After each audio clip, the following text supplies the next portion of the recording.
We have our Super Bowl matchup. It will be the Kansas City Chiefs versus the Philadelphia Eagles. A lot of KC haters are going to come in today. Referees did this, referees did that. Not saying there isn't a case to be made here or there or for both sides, whatever the case may be. Come complain, come be excited, rejoice, get upset. Josh Allen, my boy, again denied. Again denied, but Saquon Barkley cannot be denied. And Patrick Mahomes is smooth as butter. This guy's out there just navigating. The team knows how to win. You can blame different pieces on different parts of this game. Referees being one, I get it, but you still have a team that can execute. And man, what a good group of games, though. I had a blast watching both of them.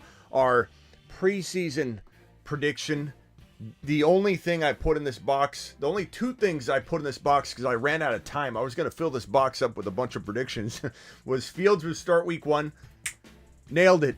Eagles NFC champs. That's been up there since, I believe, I want to say like March or February. So preseason prediction landed my bracket that I created with my heart failed because Washington Commanders did not proceed to go to collect $200. The Fantasy Football Show reaction show. Eagles will face off against the Chiefs show. Breakdown, preview, Super Bowl preview show begins right now.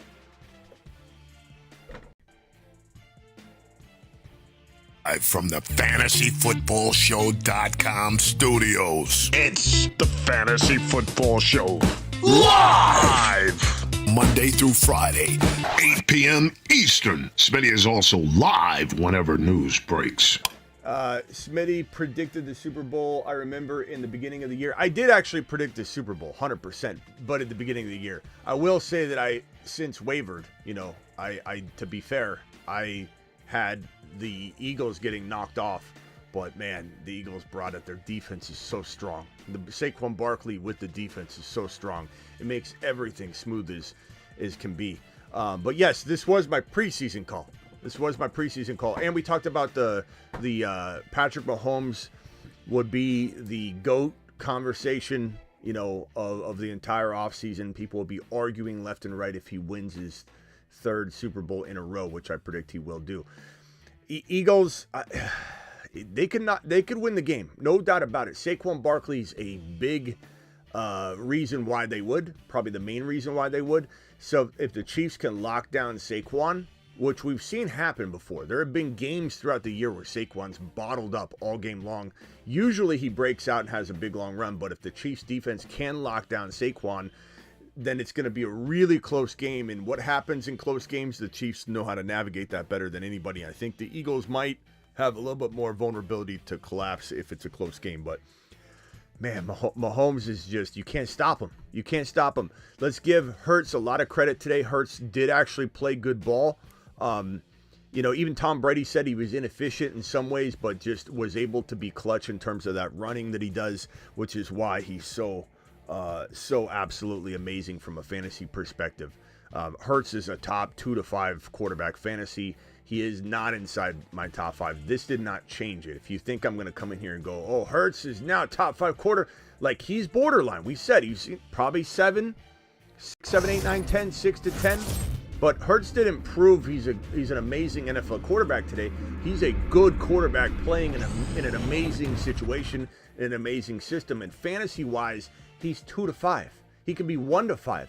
Hurts can be the number 1 quarterback fantasy-wise on any given Sunday. That doesn't make him a top 5 quarterback in the National Football League or some sort of elite, you know, monster in terms of passing. We've broken this down before. Anybody thinks they have some better stance now watching this game, like, oh, he is a great passer. He's not a great passer. He was looking like he could develop into one under Shane Steichen, no doubt about it, but he has definitely not been an elite passer, which is what our argument has been. It was the other day. If anybody wants to call in and try and reignite that, thinking you've got something with today's game, Hurts had 3 rushing touchdowns. You know, that's where Hurts got his points. 3 rushing touchdowns. He did do fairly well, 20 of 28 for 246 in the passing touchdown, but He is a running quarterback that is a good passing quarterback, not an elite passer with an elite rushing set of skills like JD5, who fell short today. But if you think that defines NFL quarterback capability off of a rookie year, hats off to Jaden Daniels. He had an absolute remarkable rookie season. And if anybody comes in here and says something ridiculously embarrassing and embarrasses their own mother by coming in and saying something like, oh, JD5 fell short. Told you JD5 wasn't as good a court. You don't watch ball. You don't watch ball. Stop it. Let him cook.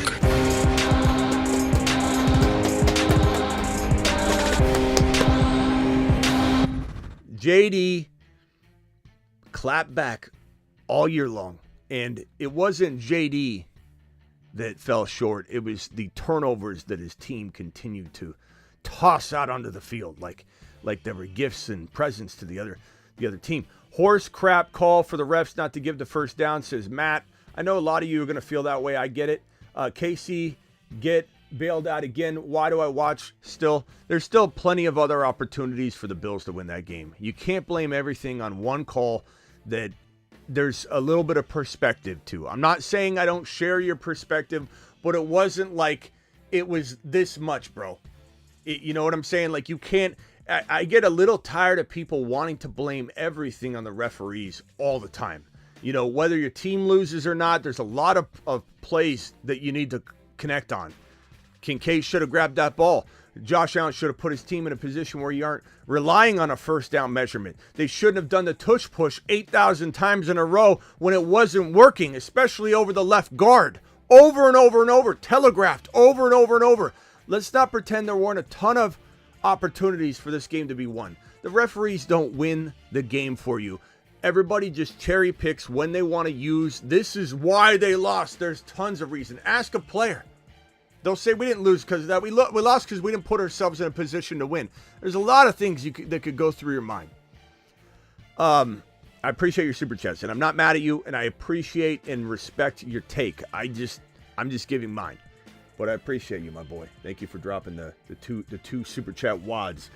This is going to be an exciting Super Bowl, I will tell you that. And the Chiefs are not the Chiefs of the regular season where they weren't scoring a lot of points. They were injured. They didn't have Hollywood Brown. They didn't have Isaiah Pacheco. Rasheed Rice is another component that's not there that if it was, it'd be even better. But this is a different Kansas City Chief team that's absolutely balling out. And they know how to score points. They can definitely keep a game close and win that way. And especially when things are close in the fourth quarter, they know how to squeeze out, a win. No doubt about it. To this earlier point, what was it? Who was it that said this? Who put up that comment earlier? Yeah, so again, just to be very, very abundantly clear and transparent, I did with my bracket change it to have the Eagles lose that game. No doubt about it. But we did have a good preseason couple predictions that, they're different. You navigate the season differently than you do the preseason. And sometimes I'm a little more accurate on predicting the playoff winners in the preseason than I am during the actual beginning of the playoffs. And so let me put this up here. So your boy cashed in. It was a really tough game for me to watch because I'm rooting for the Washington Commanders. I'm rooting for the Buffalo Bills because I am a Bills fan above, everybody. But Cardinals and Bills are my teams if I'm going to the fandom, the bag to root for my teams. But I'm very good at not worrying about that. I'm very good about putting on my fantasy football analyst hat. But at the beginning of the year, I always drop Super Bowl predictions, and I share it on my Instagram. So you could have partaken in this when I dropped it in September. I think it's on September 4 at 5 p.m. And I talked about this last night and the night before. Super Bowl prediction, your boy, just a measly $20 prediction. $20 drop right here. And it's the only one I did. I didn't do a bunch of different ones. I did $20 Chiefs to face off against the Eagles and the Chiefs to win, and the Chiefs to face off against the Eagles and the Eagles to win. I hedged it. Either way, I win 13-20. Obviously, one of these is going to lose. But either way, I win 13-20. Either way, I win 13-20. Maybe I try and creatively hedge one of them. But I win 13-20, And I'll drop my next one. I got it right last year. This is 2 years in a row. Last year I predicted it. I had it on my IG. I put it on in a video. I only dropped one prediction.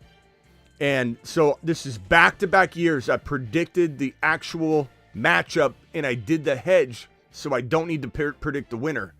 And I cashed in, I think it was like $1,200 last year, $1,250. This is $1,320. Essentially, teams that are of this stature, like top 5 in each conference, are probably going to get you in an exact prediction of just the 2 teams showing, and then predicting the winner is going to probably get you right around 20. Will give you about $1,200 to $1,300.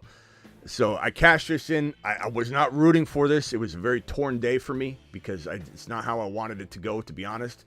So either way, I felt good though, because I knew that I'd be happy even if well, it could have gone the other way. It could have been one of my teams won and one of them didn't, or one that I wanted to. But anyway, so here we are. Let's open up the phone lines and just get right to it. You thought it said 1.3 mil? No, it didn't, Zach. I wish.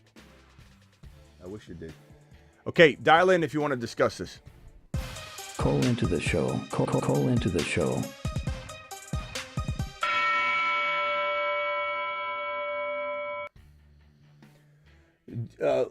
Joe says you're a bigger hedge than the one in my front yard. What does that mean, Joe? What do you even mean by that? I don't even know if that is that. Are you trying to take a shot at me? We're gonna go on over to Jergsy. Jergsy from Florida. You're live, Jergsy. What can I do for you? Hello, Jergsy. You're live. What's going on, Smitty? What's up? What's going on, buddy? Come on, Jergsy. You're on. doing? You're live on the show, bro. This is 10 seconds here. What can I do for you, pal? Can you hear me? Oh my God, Jergsy, you're gonna have to call back. We've given you 15 chances, my boy. You can't hear me? or Rock what? out. You're live. Yes, we heard you. We heard you the whole time. Rock out. You're live. What's that? Oh my God, Rock out. This is the first time I'm ever gonna hang up on you. You're live, Rock out. You don't hear me? Yes, I hear you. A good season by JD5 and the Commanders. But yeah, we're gonna keep our heads up and go stronger. Yeah.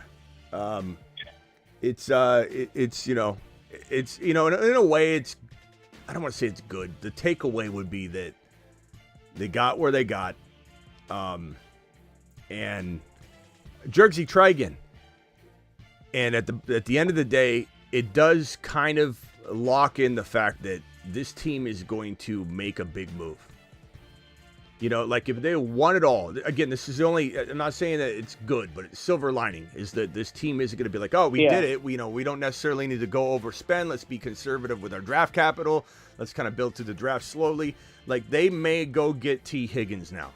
They may trade for Deebo Samuel and then spend that draft capital on something amazing instead of drafting a rookie receiver, or draft a rookie receiver and then do some other thing. Tough to say.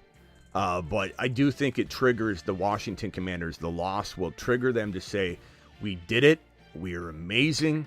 And anybody that rips on JD5 or the Commanders for this unbelievable season, they're embarrassing their mama.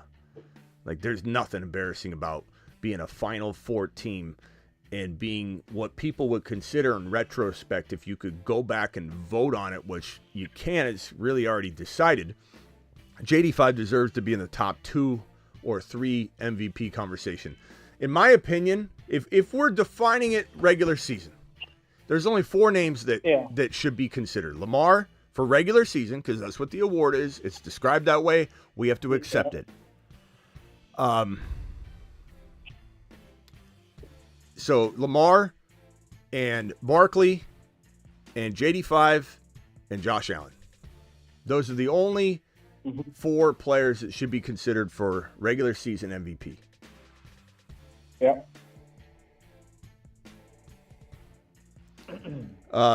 Travis, you're live. Hey, how's it going? What's up?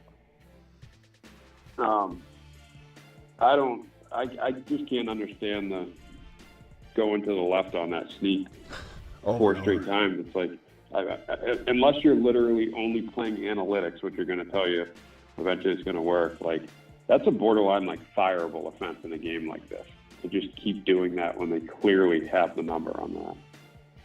Yeah. Matt says, slam KC more.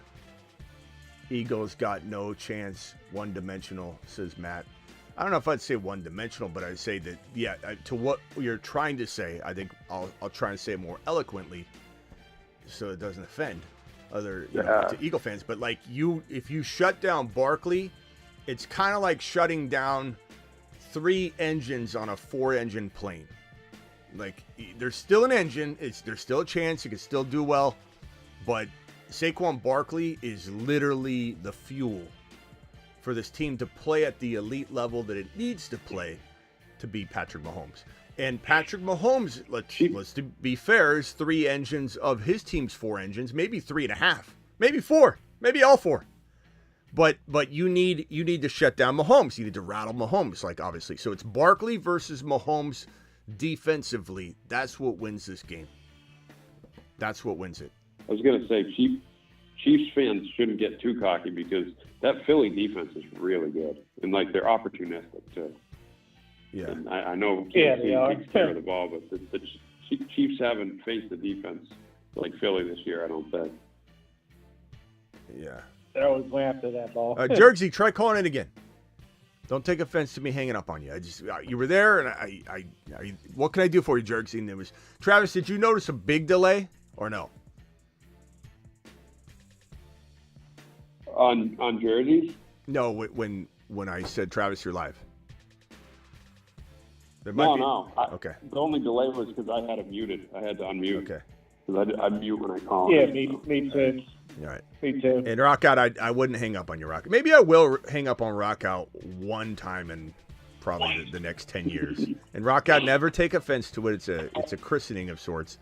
Sometimes I need a timeout, you know? Yeah. Philly. I think what you were saying. Go ahead. I was just going to say, I think what you were saying about the Commanders, though, like, obviously you want to win as much as possible, but to get that experience in your rookie year, and it's pretty clear-cut the things the Commanders need to do to get better, like we've already talked about it, you know, and so having that experience and being battle-tested a little bit way before you expected it is huge. So Yeah. that's only going to benefit them in the future. Yeah, and also They're going like to get another receiver. Yeah. And silver lining again, J5 also literally carried the team. to lose instead of like if they were to win out, you wouldn't even know what your glaring needs were. At least losing, they're like, this Right. is why we lost, and yeah, we're gonna beef up this part of the team. But I mean, look, JD5 is so advanced for a rookie. Again, it's laughable when someone's like, some of my Instagram comments came back to a JD5 poster like, now how you feeling? I'm like, I'm feeling pretty great. Let him cook. Some people have no clue. They have no clue. Philly Mike OG says, hate to get depressing. Oh, you're talking in all caps, Mike. It wouldn't hurt to not yell. But football is officially over. No, it's not. Like, the best part of this channel, bro, is literally when the Super Bowl ends and we start talking rookies and free agency and breaking news shows. Like, I do more live stream content and videos in the offseason from the end of the Super Bowl through August than during August through December. So just know that I'm live every day. We don't shut it down. There's no break. I don't go on a month-long hiatus. We're here. So, Mike, I understand what you're saying, but don't go anywhere.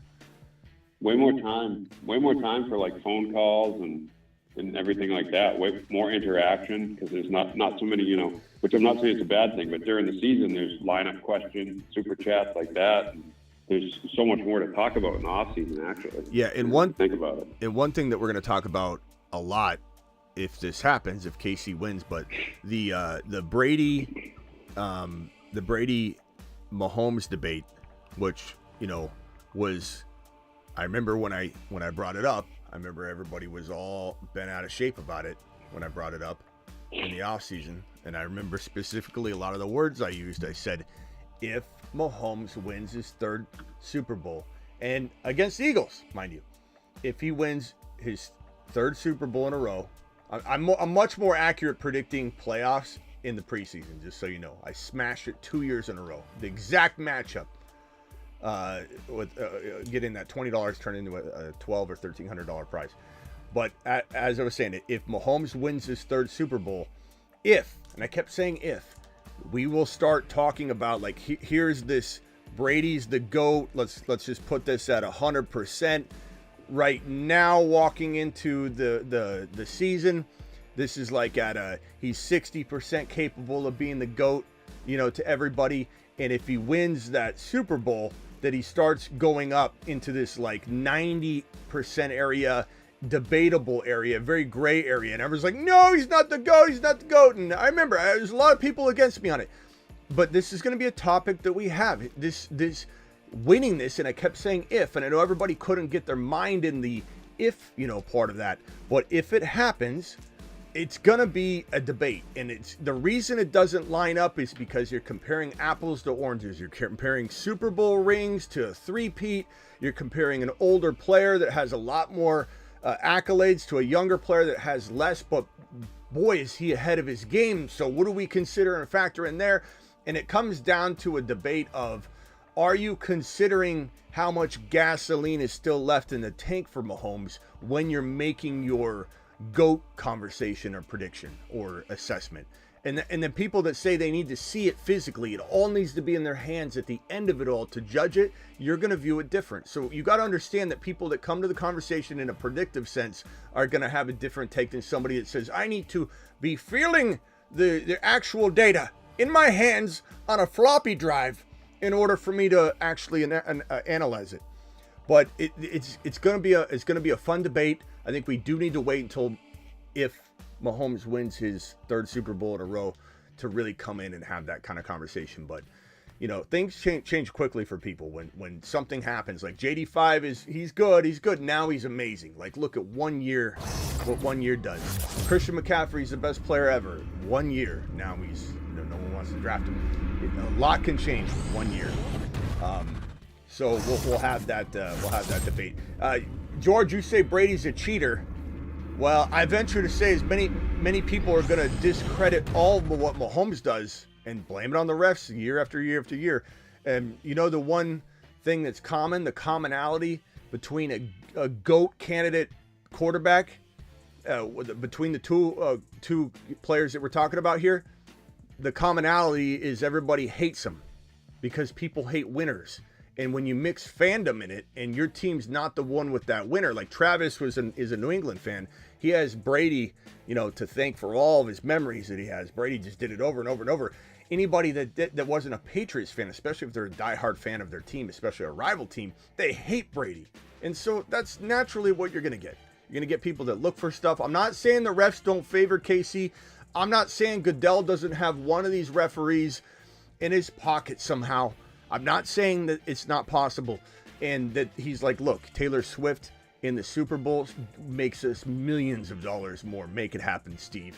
I'm not saying it's not possible, but if people think that the referees go into a room with Goodell and he's like, this is going to happen, they're going to win the game no matter what, or you're all going to jail. Like, that's not how it is. Maybe there's somebody compromised. Maybe Goodell is in on it. Who knows? But I don't believe it to be as big of a conspiracy as a lot of you believe it is. And it's wild to me that people think that it's scripted. Like, when someone says the word scripted, they're saying they think that it's all planned.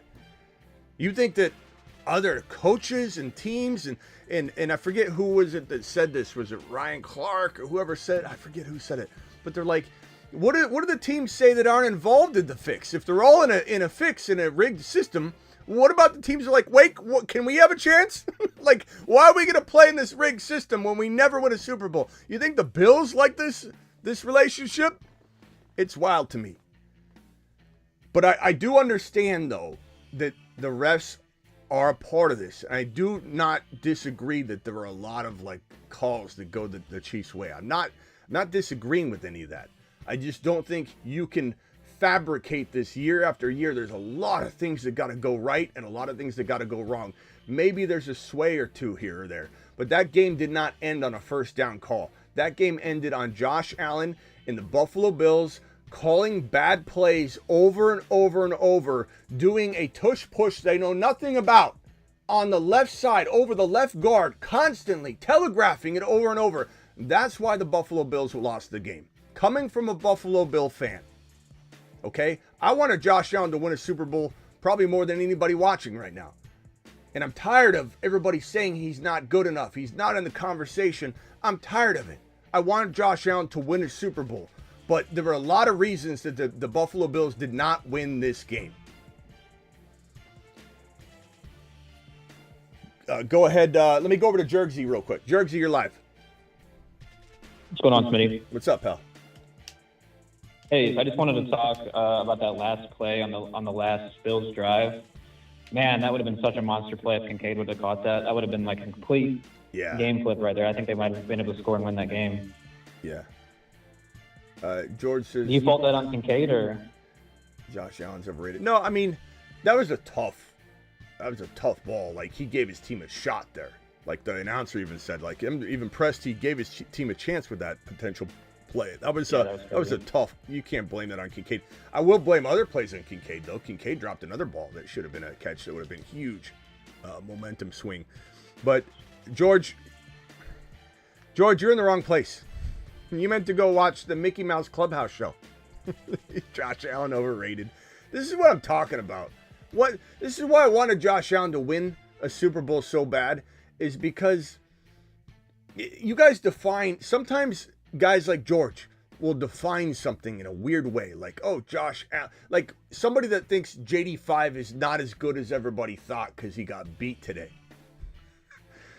I don't understand the measurement device that you use, George. I don't know what it is, but it's not measuring accurately. And not to mention, George, I don't know if you've ever thought about this or if you even look at football this way. I don't think you do, to be honest. Josh Allen isn't having a team built for him like the Philadelphia Eagles built for Jaylen Hurts. Josh Allen doesn't have the weaponry that he should have. He has the kind of organization that's going cheap and penny pitching like over in Dallas, where Jerry Jones doesn't even want to hire a real head coach. He wants to penny pinch at running back. He won't get Derrick Henry. He won't go get Saquon Barkley. He won't get any of those players that are gems. And he comes in defending not taking Barkley or Henry, going, well, we wouldn't have won anyway. Doesn't matter. What do you think the Eagles are going to do next year with Saquon Barkley? What do you think Henry might do, hopefully, next year? Help them win. So, Jerry, absolute buffoon. The Buffalo Bills do not build much around Josh Allen. He's essentially doing what Lamar Jackson tried to do for years, and they finally gave him Derrick Henry, and Lamar still faltered. And what Jaylen Hurts would have done, Jaylen Hurts would not have won that game today if he was even in this matchup, if he didn't have Saquon Barkley. Don't get it twisted. So Josh Allen's doing more, which is why you could argue Josh Allen is the most valuable player, because he got his team the furthest by putting it all on his back. Yeah, James Cook is playing out of his mind, but he's playing out of his mind because of Josh Allen. Okay, Dante, you got to call him with less background noise than that. That is ridiculous, Dante. What are you at, the club? Okay, go ahead, Jersey. Yeah, just one more. I have a quick question about Scatabo. How do you feel about him? You think he's going to be... Obviously, I think I like Genty more. I think the show likes Genty more. But Scatabo, man, do you think he might be a sleeper this year? Well, what do you think? I'll put it on screen. He's on a shuttle to Mars. I think Scatabo will be good. I just don't know if his ADP will be high enough, so I think you can get him late. He's a Mars man, my guy. And spinning aimlessly in He's space. a Mars man. We got Mars man, Moon man, Saturn man, Jupiter man all already up. Scatabo, he was put on the Marsmen board, we believe. I can't remember the exact date, but we're thinking January 1. I think that one was accurate. That's actually. what it says on the screen. Yeah, January 1. Well, we're guessing on one of these like to a couple days, but January 1 we put him on right away. We wanted the world to know Scatabo to the moon, and I think where he lands will be obviously critical in either moving him up the boards. Maybe he goes to the Jupiter board, or maybe he falls off entirely or falls down to the Moon Man list or whatever because he goes somewhere where it's a little cloudier than we like. Or the Niners do what I fear they could do, is draft Scatterboo and he's buried on the bench and we can't even, we're just looking at him like a giant, sleeping giant handcuff, like Garendo or, whatever. But love him, bro. He runs like a combination of Mike Allstott, for those of you that know who he is, and mixed with Christian McCaffrey. I'm not saying he's Christian McCaffrey. I'm not saying he's going to have McCaffrey's career, but he plays a lot like that style, but more aggressive. He plays like a Marshawn Lynch meets Christian McCaffrey, because he does it all. He catches, he throws he threw, ran, and caught a touchdown in his last college football game. He was an absolute monster in that game against the best defense really he could face. And then we have people that say, you never faced good defenses. What about in that game? What about in his last game? He faced the Texas defense, one of the best defenses in college football. People are out of their minds. Scatterboo to the moon. He's got to go to a good place for us to keep his, him in good standing, but Scatterboo to the moon, bro. All right, anything else? What do you think he's going to be ADP-wise? Where do you think he's going to end up? I think it's pretty too early to call that, probably. Yeah, 3rd, 4th, 5th round. Just totally depends on his landing spot. Yeah, he could go in the 3rd round if he's, let's say, in LV, the lone starter, or maybe he goes to Cleveland to start over in Cleveland. I mean, anywhere where there's a clear path for the starting gig right away from day one, he'll be a 3rd to 4th round pick, in my opinion. And if he's not, I'll be smiling. I'll be like that Brady meme where I look back and I'm just grinning in court. All right, got to go, Jersey. Call back if you got another one. Appreciate you. Yeah, appreciate you. All right, let me go over to Dante. Dante, a lot quieter. I like this. What's up, Dante? I don't mind a little noise, but, bro, that was wild. I don't know what was going on there. We couldn't hear. Hello? Yeah, Dante, Hello? You're like, hello?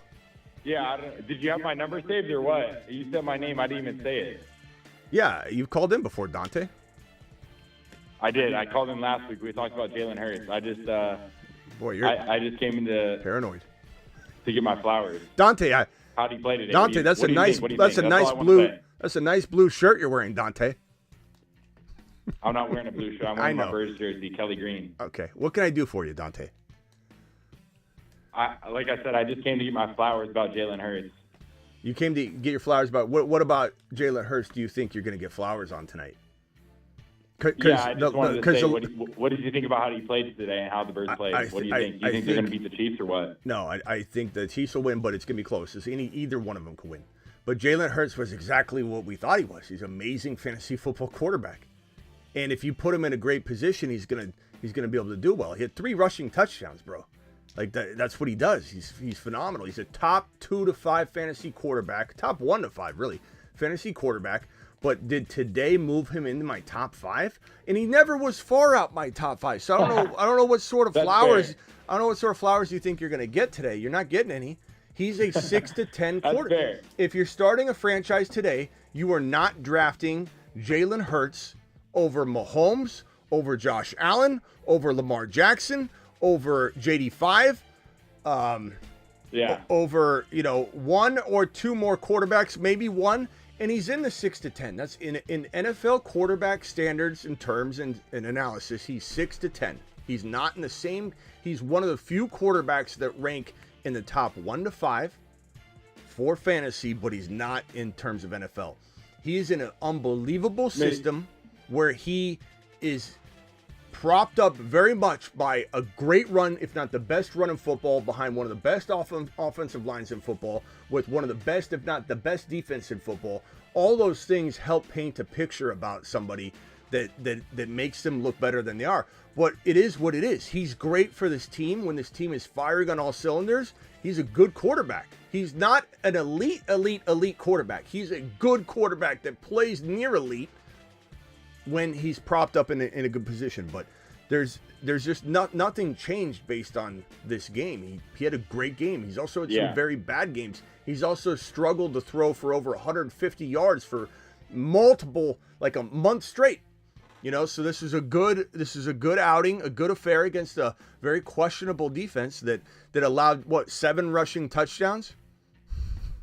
Like I mean, what do you want? Can I say something? You sure can. Yeah, my only thing, I'm a big fan of the show, man. My sister, her boyfriend, big fan of the show. I just wanted to call in. Attaboy.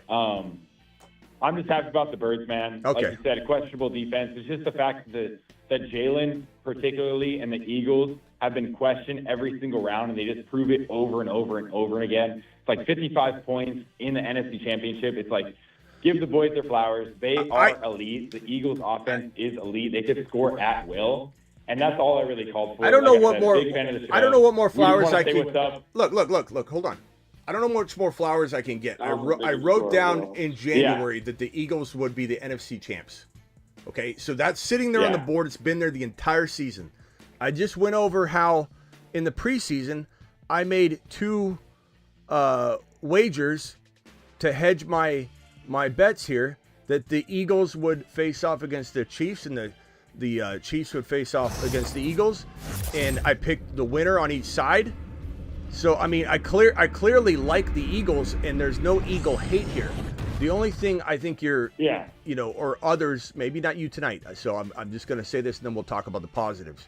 There's a lot to like here. This is why your boy's cashing in a $1,300 ticket tonight, because I do like the Eagles. They're clearly one of the best teams in the NFC. There's no doubt about that.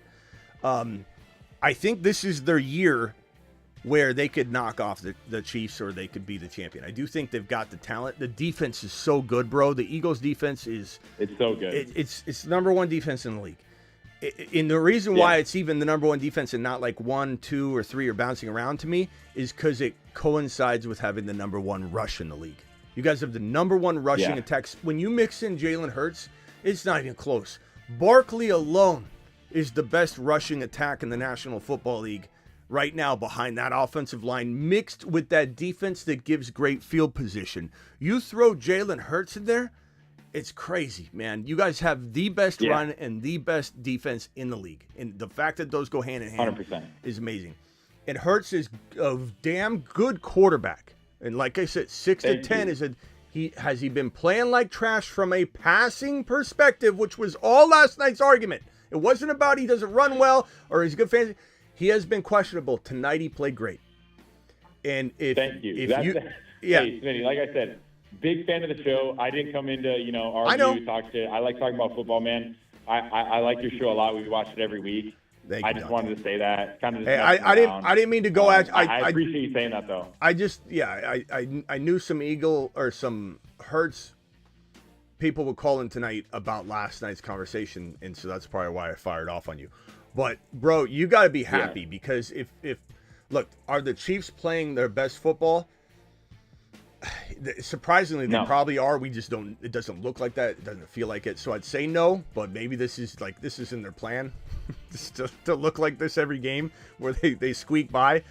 But the Eagles, if you guys can run the ball, you can easily win this game. If they bottle up Barkley, that's where your vulnerability is.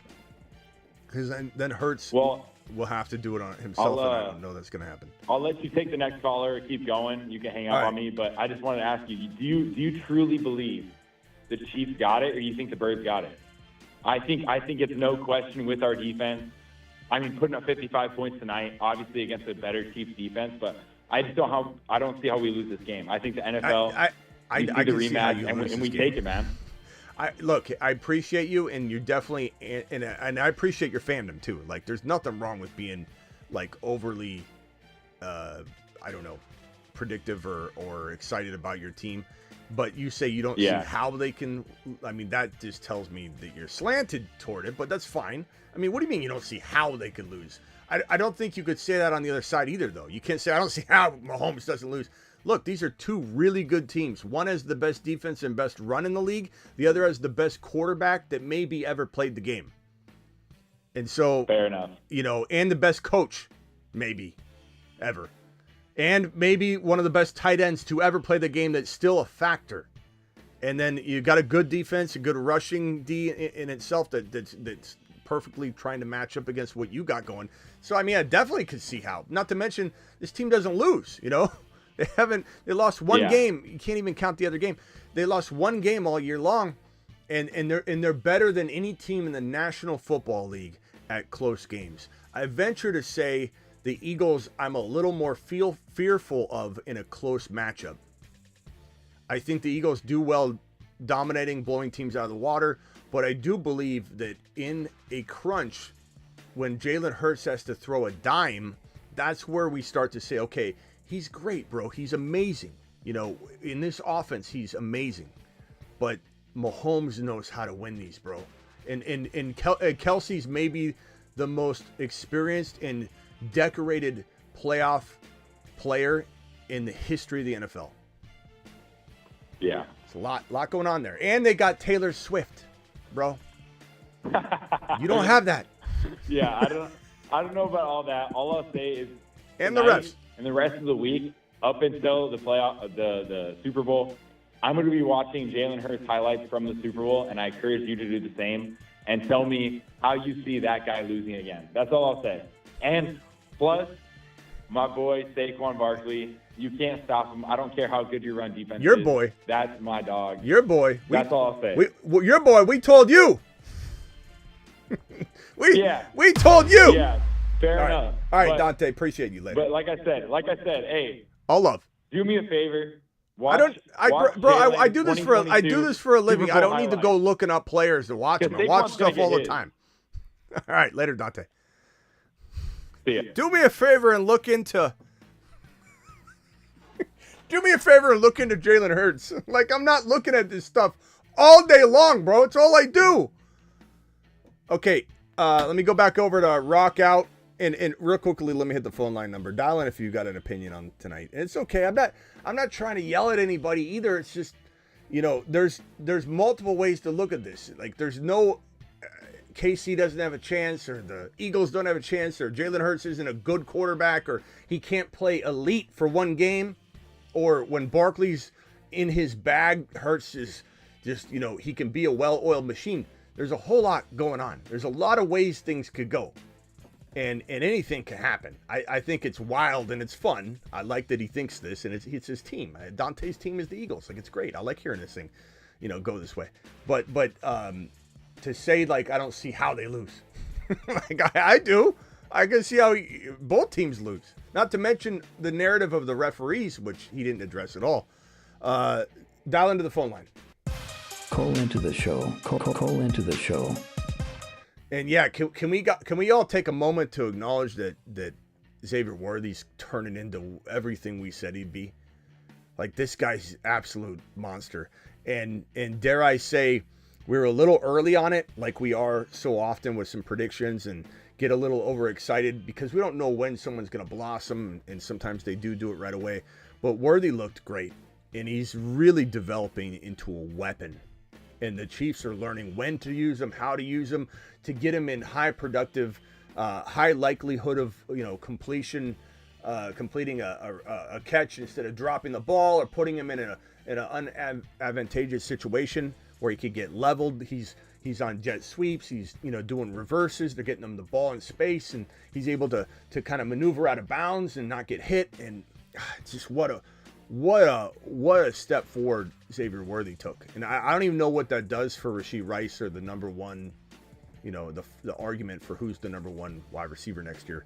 Worthy took a huge step forward. Go ahead, Rock Out, or let's go back to Travis real quick, then to Rock Out. Travis, go ahead. Yeah, just a comment on the last guy. I know, like you said, he was a Philly fan, and I get that, but like comparing Jaylen Hurts to 2 years ago in the Super Bowl to now, it's a much different player. I mean, like we've talked about. Yeah. And I love Hurts. I'm a big fan of him, but it's much different. And like to me, it's going to come down, I think, like you mentioned, to can Philly slow down Mahomes enough? That's the biggest bottom line. And I know you said Saquon, can they slow down Saquon? But as you see, if you give the Chiefs a chance, you know, in the last half of the fourth quarter, they're going to score. They're going to get those first downs. They're way too experienced. They've been there, you know. So if Philly can do something to that offense, that's where they're going to win the game. Yeah. And we're all entitled to our opinions, so I can laugh at this if I want, because my opinion is to laugh at it, Kingslayer. But come on, bro. Mahomes is overrated. What did we hear earlier? JD5's overrated last night by a couple people. Josh Allen's overrated. So far, according to a few of you regular negative Noahs, like Kingslayer, you're a notorious negative person on the channel, if I remember correctly. And Travis could probably confirm that. George Rogers, I can almost see it without even reading your comments. I know you're probably a negative person on this channel. And the negative people will come in and everybody's overrated. So we've got JD5 is overrated. We got 2 of them yesterday. We got Josh Allen is overrated on the show already. Mahomes is overrated. I'm not even saying Jaylen Hurts is overrated. Jaylen Hurts is exactly what we said he is. He's a top 1 to 5 fantasy quarterback anytime he touches the field. At least 2 to 5, but really 1 to 5. He could be the number 1 quarterback in fantasy football any given game. And he's a 6 to 10 NFL quarterback, which is fantastic. That's a good quarterback. He's just not throwing well enough, and he's thrown like trash lately. That's a fact going into this game to be in the top 1 to 5 NFL quarterbacks, but he's still unbelievable. I would kill to get Josh Allen on the Arizona Cardinals. I'd trade Kyler Murray in 3 first-rounders. Jalen Hurts. I'd trade Kyler Murray in 3 first-rounders for Jalen Hurts because he's that much better than Kyler Murray from an NFL perspective. And fantasy, because Kyler can't even be consistent. So it's all perspective. But when people hear something like, oh, Jalen Hurts isn't a top 5 quarterback, and they start arguing with it, and then it starts going negative, then they think I'm a Hurts hater. Hurts was one of the first moon men ever. In the first year of doing moon men, when Kenneth Walker was on there, St. Brown was on there, Jalen Hurts was on there. This is one of the show's biggest lands. He was a 6th to 7th round pick. He was the JD5 of that year where we took him in the 6th and 7th round and we won leagues because of it. In fantasy, Hurts is a monster. Every year, I've got a player card for Hurts that we pull up all the time. Here's the Jalen Hurts player card. 11 times he was a top 6 quarterback in 2023. 13 times, he's a top 10 quarterback. 81% of the time, he's a top 10 quarterback. I don't need to know offense, whatever his name was, I forget. I appreciate him.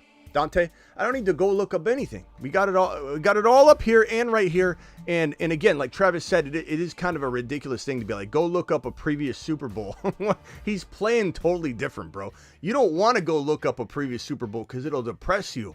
Because he's not throwing the same. What he is doing is running even better. Why? Because the Eagles have the best offensive line in football, arguably, and they run the ball better than anybody. So Jalen Hurts is a better runner than he was in years past, and he's a lesser passer than he was in years past. But in a way, you're exchanging value in pushing it into a different part of his skill set, and you combine that with Barkley, which was a key component. And we said, and the reason this is up on the board right here, where your boy in, I don't know what month it was. I want to say it was like February, March, because Russell Wilson, that's when I put both of them up there. It was during free agency. That the Eagles, but when they got Saquon, was it before or after they got Saquon Barkley? I might have did it right when they got him. I'm not sure. But there's a reason the Eagles are sitting here. Saquon Barkley. This prediction was made because of Saquon Barkley. And that's not taking anything away from Jalen Hurts, but you got to understand when you're having an NFL conversation versus a fantasy conversation, that's where all this derived from. It's never been in question that Hurts is a 1 to 5 fantasy quarterback. Ever. This is the channel that told you about Jalen Hurts from a fantasy perspective. It's wild how people think. Go ahead, Travis, and then I'll go to Rock Out. No, you go over to Rock Out. Go ahead, Rock Out. With Barkley's recent success, how you view him going into next year? Is he like a top 4 guy or top 5? This is going to be an unpopular take coming off of a big game. It always is. People are very, he's easily the number, like off a big game, as if, the game didn't influence him at all. But we did this the other day. It doesn't change for me. We did the mock draft last night, actually. Were you here last night? Yeah, a lot of carries. Yeah. So but were you here last night for the mock draft? No. Okay, you got to watch that show, bro. It was a great show. But let me just put this up on the board. Here's my mock draft. So I took Jamar Chase 1. I took Bijan 2. I took Gibbs and Bijan 2. I switched them throughout the show. So Bijan and Gibbs were my number 2, 3, and Barkley 4. And I know a lot of people are going to say, well, it's got to be Barkley now off of today's game. But the mileage is huge. He's going to have 400 plus carries at the end of it all, at the end of the season. And very few running backs ever. And I know he's a special player. I think it's 371 is the exact total. Very few running backs ever in the history of the NFL, not just like lately or when you have 371 plus carries. And he didn't just barely breach it. He's going to be, what's he at now if you include today's game, Travis? Can you add up the carries? Yeah, so he was, let's see, 396 plus 15, so 411, I think. So he's at 411 carries right now on the year. This is is it big enough to drop him into like a bust conversation? No. Not that it could, like weeks from now as we digest it, but the fact that I have him 4 still shows how much respect how much desire I still have to draft him. But it is a component in the conversation to bump these guys around a little bit. Bijan and Gibbs more likely to not get injured, but anybody can get injured. But this makes him 4, but that's still super respectable. Yep. All right, what else you got? So he's over 450 touches on the year now. So 411. So you could be looking at 475 by the end of the Super Bowl. Yeah, like almost 500. 450 touches, you said? How many touches? So, well, he's got, 435 touches coming into today. He's at 451 touches, I believe, on the season. 451.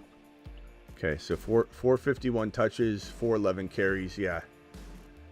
I mean, that's a concern. And he struggled with the calf today. Big time. If anybody noticed, he was on the bike. He was out of the game for a little while. They had the massage gun on his calf, and I'm not saying that is it's not gonna he's not gonna get over that or whatever, but he's taking a beating. And even though he's kind of shaken free from the injury label that he had, right? I mean, he certainly has kind of shaken that injury label away a little bit. It's still lingering. He runs he kind of reminds me in a way of like, Puka Nacua. There's so much violence in his game, Puka and Barkley, that he's already a little more susceptible to injury because he only knows how to go 100% in, 100 miles per hour into the back of the offensive line. And he sprained his ankle quite a bit stepping on offensive linemen's feet in his career because he does that. He just goes straight into the back of them. And we love that about him. He's phenomenal. Puka, we love that too. But there's a little bit of injury risk. There's definitely a little bit of injury risk. All right. Dial into the phone line, everybody. Dial in. We got 244 of you here from YouTube. Please hit that thumbs up button. Subscribe if you're new. We go live more than anybody. We're live after every game. And with the season ending, we don't take time off. 365, 24/7. Live every day at 8 p.m. Eastern, Monday through Friday. We're not leaving yet. I'm just welcoming the new people. We're live Monday through Friday, 8 p.m. Eastern, every single Monday through Friday. There's no time off. Like this is now. We start prepping for 2025. The big board's out on Underdog, promo code Smitty. Match your first deposit 50% all the way up to $1,000. The minimum is only $10, and the big boards are out, which means that tomorrow we start drafting, baby. That link has been dropped in the live chat. Make sure you subscribe or sign up on Underdog and get ready for the big board drafts tomorrow night on the show. Elijah, you're live. What's up, Elijah? Hey, what's up, Smitty? I just wanted to give a shout out to Kareem Hunt, man. I was just watching him today, and I just got a lot of respect for that guy. I don't know, I don't understand how he's still, doing as well as he's doing now. I don't know what your view on that is, but it really seems like he's got an edge on Pacheco, and I know it's been like that for a while now, but it's cool to see him just really lead that running offense for the Chiefs. Can I tell you though, I would not bank on it next year. The one thing that is sure as the sun will rise tomorrow is that the Chiefs will not, especially in the playoffs, bro. If you go back and look at it, whoever they use in the final 2 games of the playoffs, especially the Super Bowl, whoever is good and successful is non-existent in week 1. They're just not a team that commits year over year.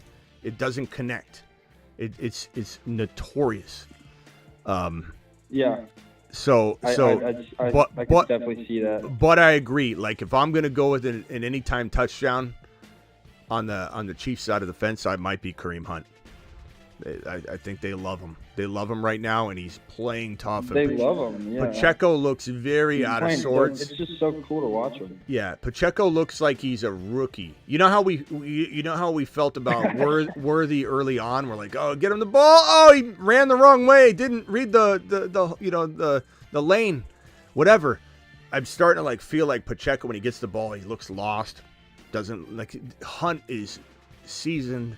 He's ready to go. This is his final game. He's going to give it his all. Do you think it's a confidence thing? Because I remember when we were watching Pacheco last year in the playoffs and just saying, man, he is just running like a bulldog, like he's punching his feet into the ground and just, getting breaking out tackles and getting a bunch of yards after contact. And now it just seems like a whole different player. Yeah. I don't get it. I don't know what it is. All I know is it's working. It's good. And at the end of the day, we can't relay it and slingshot it into 2025, but he's certainly on a course of it continuing through the end of this year, which is one more game. So he's certainly going to be a guy I like. And if I do any sort of Super Bowl battle royale on underdog, or if we, do something else relating to it, like hires, he's certainly a guy that is going to be on my mind because he's looking very well versed and very relied upon. And I could see them, and the Chiefs are the kind of team that they're going to bring a game plan that you don't really fully know. And that game plan might be run the hell out of Kareem Hunt. So I like it. Yeah. Yeah, I mean, why wouldn't they? It's like the Patriots with running backs and Hunt is obviously much more talented, but when they had Ben Jarvis, Green Ellis, it was because they trusted him. They know Hunt's not going to turn over the ball. He knows the plays. And so when they get a guy like that, they just ride him. And it works because they're such a good team. Yeah.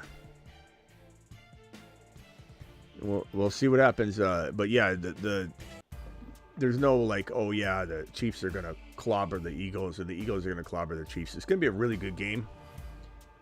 And I think anybody expecting a boring game, it's going to be low scoring, I don't think so.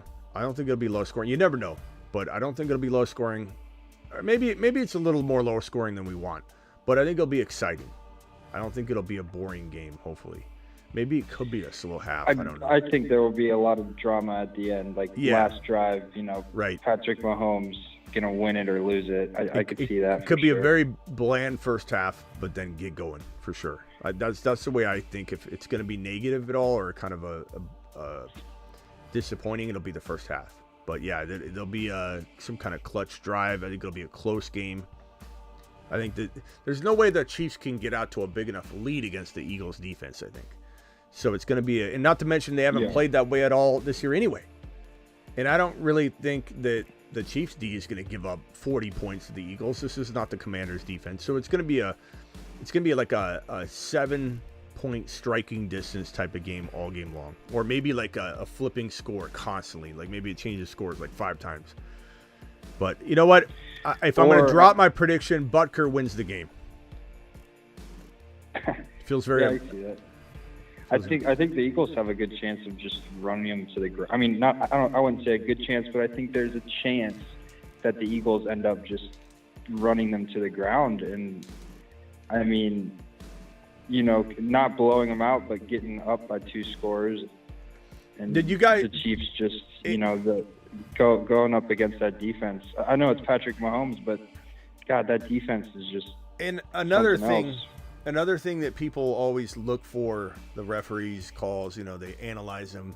I think you could look at any game if you objectively took off all the players, like if you blurred out every name and you couldn't see what team it was, like if that was possible, like digitally change the game and rewatch it, you could look for bad refereeing in any game. You're cherry picking, you're looking for it. I'm not saying that there wasn't a call in that game. I get it. But can you imagine, I don't know if anybody was watching, but in that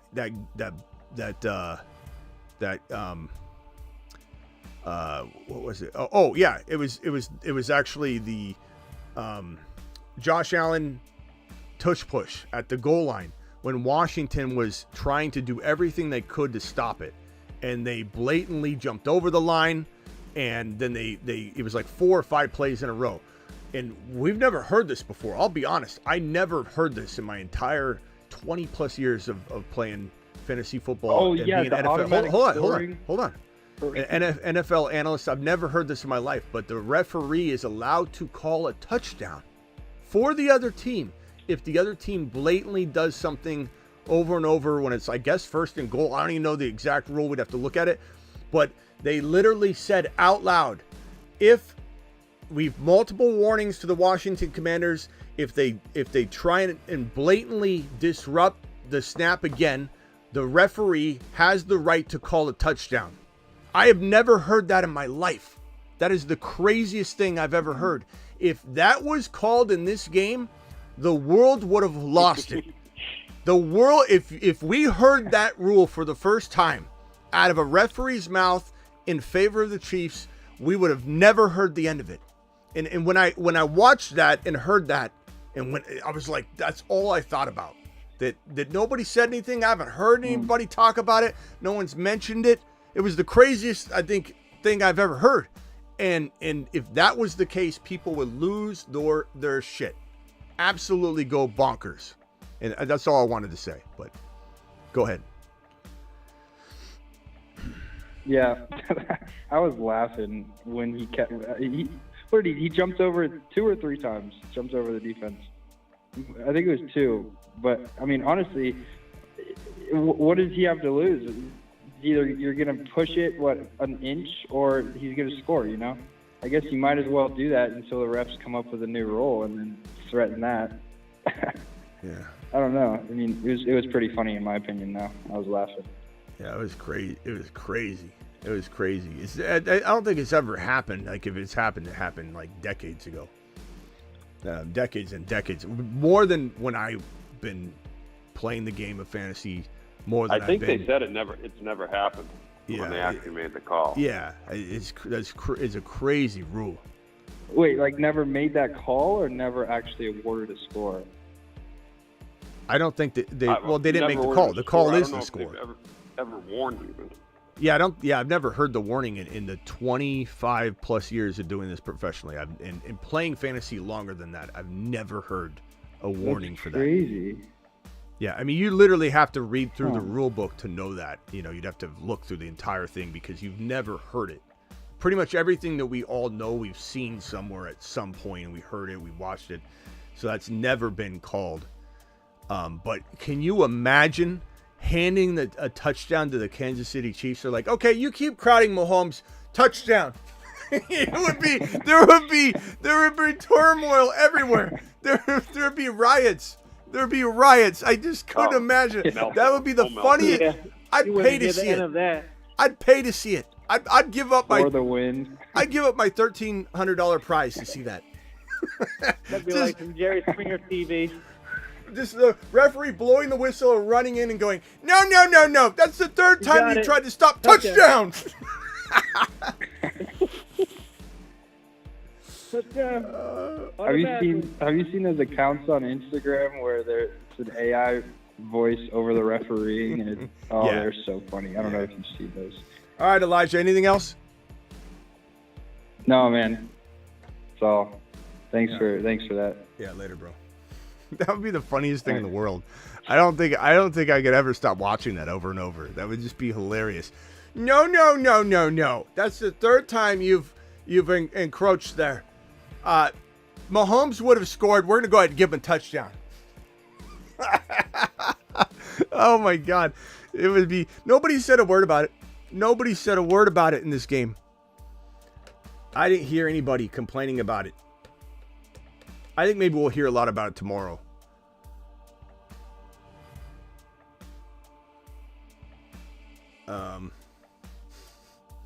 I know there's going to be a lot of people upset about this game and a lot of people complaining about the Chiefs, but what did you think about the call, Travis? Which one? The one everybody's going to talk about till the end of time, the worthy play, the word. I don't. Well, to me, there was two. There was the first down play and the worthy play. The first down play, it looked like he had it, but again. Yeah. Actually, that's the play. And then and then it's a matter of the spot, and then once they call it one way, is there enough to turn it over? I think he had forward progress, but I actually think the worthy play one might have been bigger though, because to me it was like two guys wrestling over the ball, and the ball hits the ground when neither of them had clear possession. So how can that be a catch on either side? Catch, interception, anything. Like, there was no clear possession to me. What did you think? I'm watching the Josh Allen play over and over, and I have.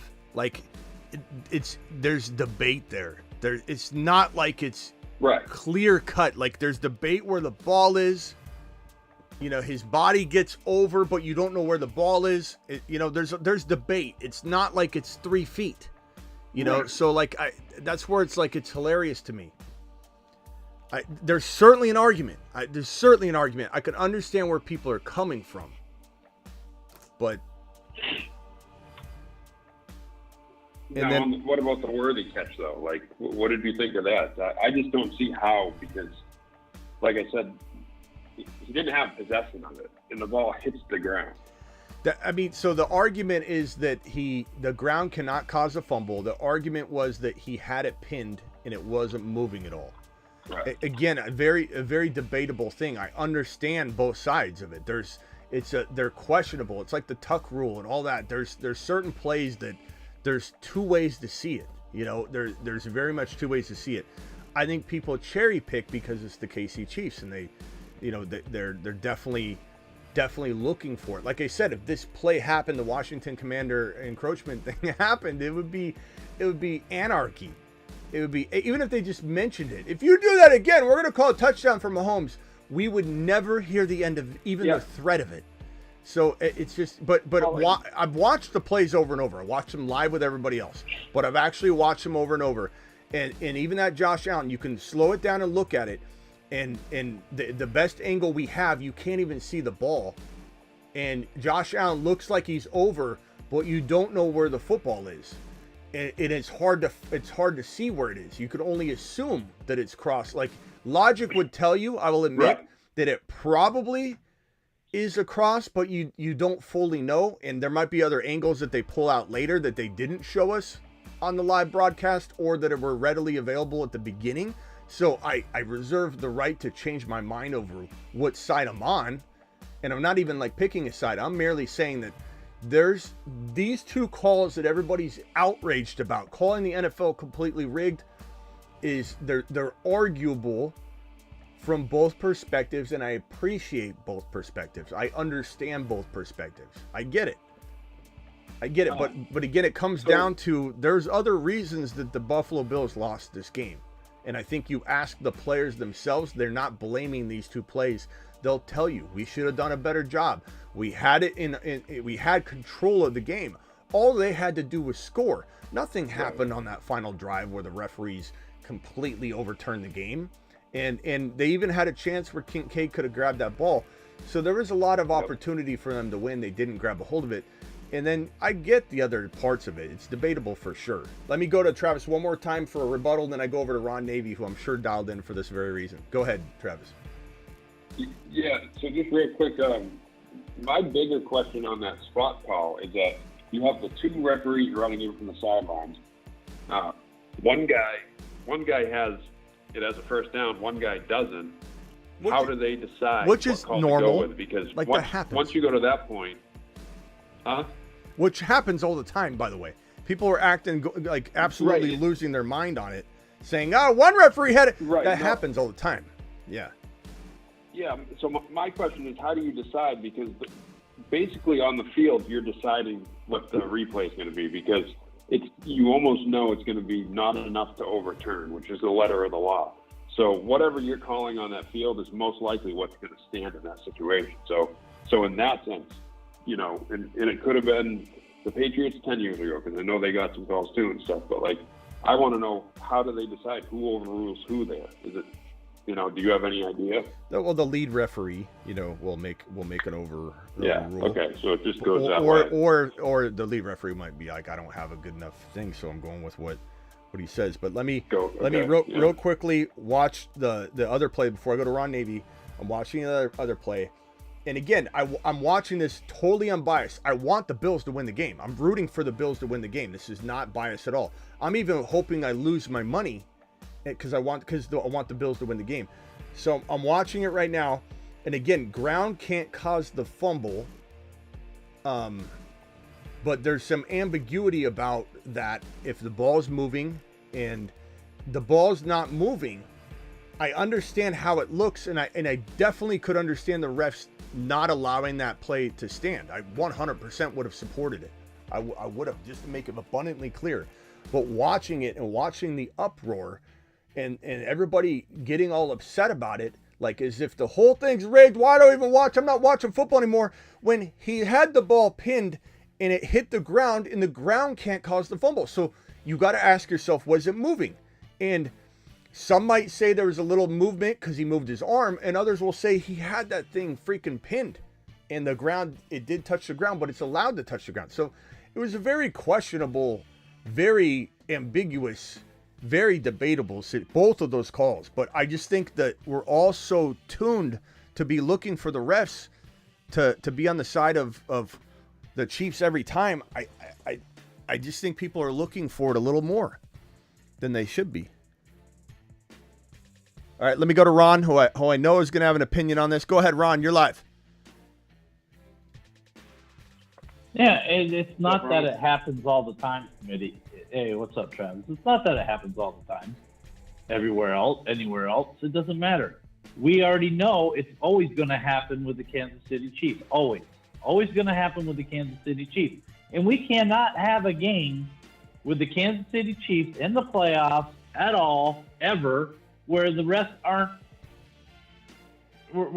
involved, where the refs are not the determining factor. As the last play, you guys are talking about this.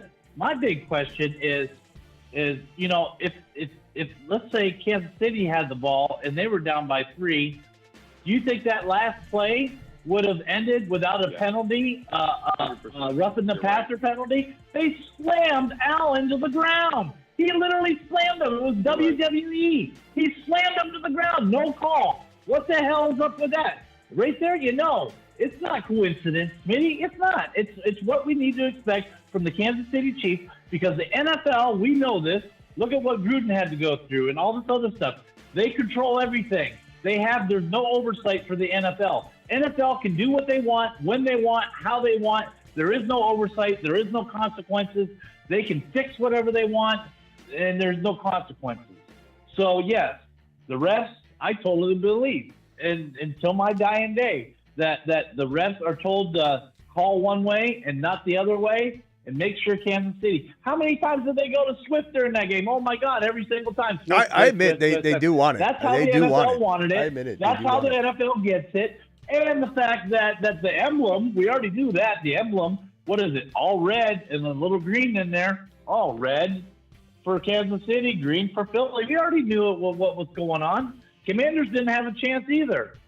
So it's, you know, a lot of people say they're done watching the NFL. Well, why watch the NFL when you're allowed to have your own opinion? My opinion is it's rigged. And why do I want to watch WWE in a football version? I don't, because the storyline doesn't appeal to me. The storyline of Kansas City getting the three-peat doesn't appeal to me. The next year, what will the storyline be to keep it going? Oh, yeah, they'll be the first team since Miami Dolphins to go undefeated. Brady couldn't do it, but Kansas City Chiefs will do it.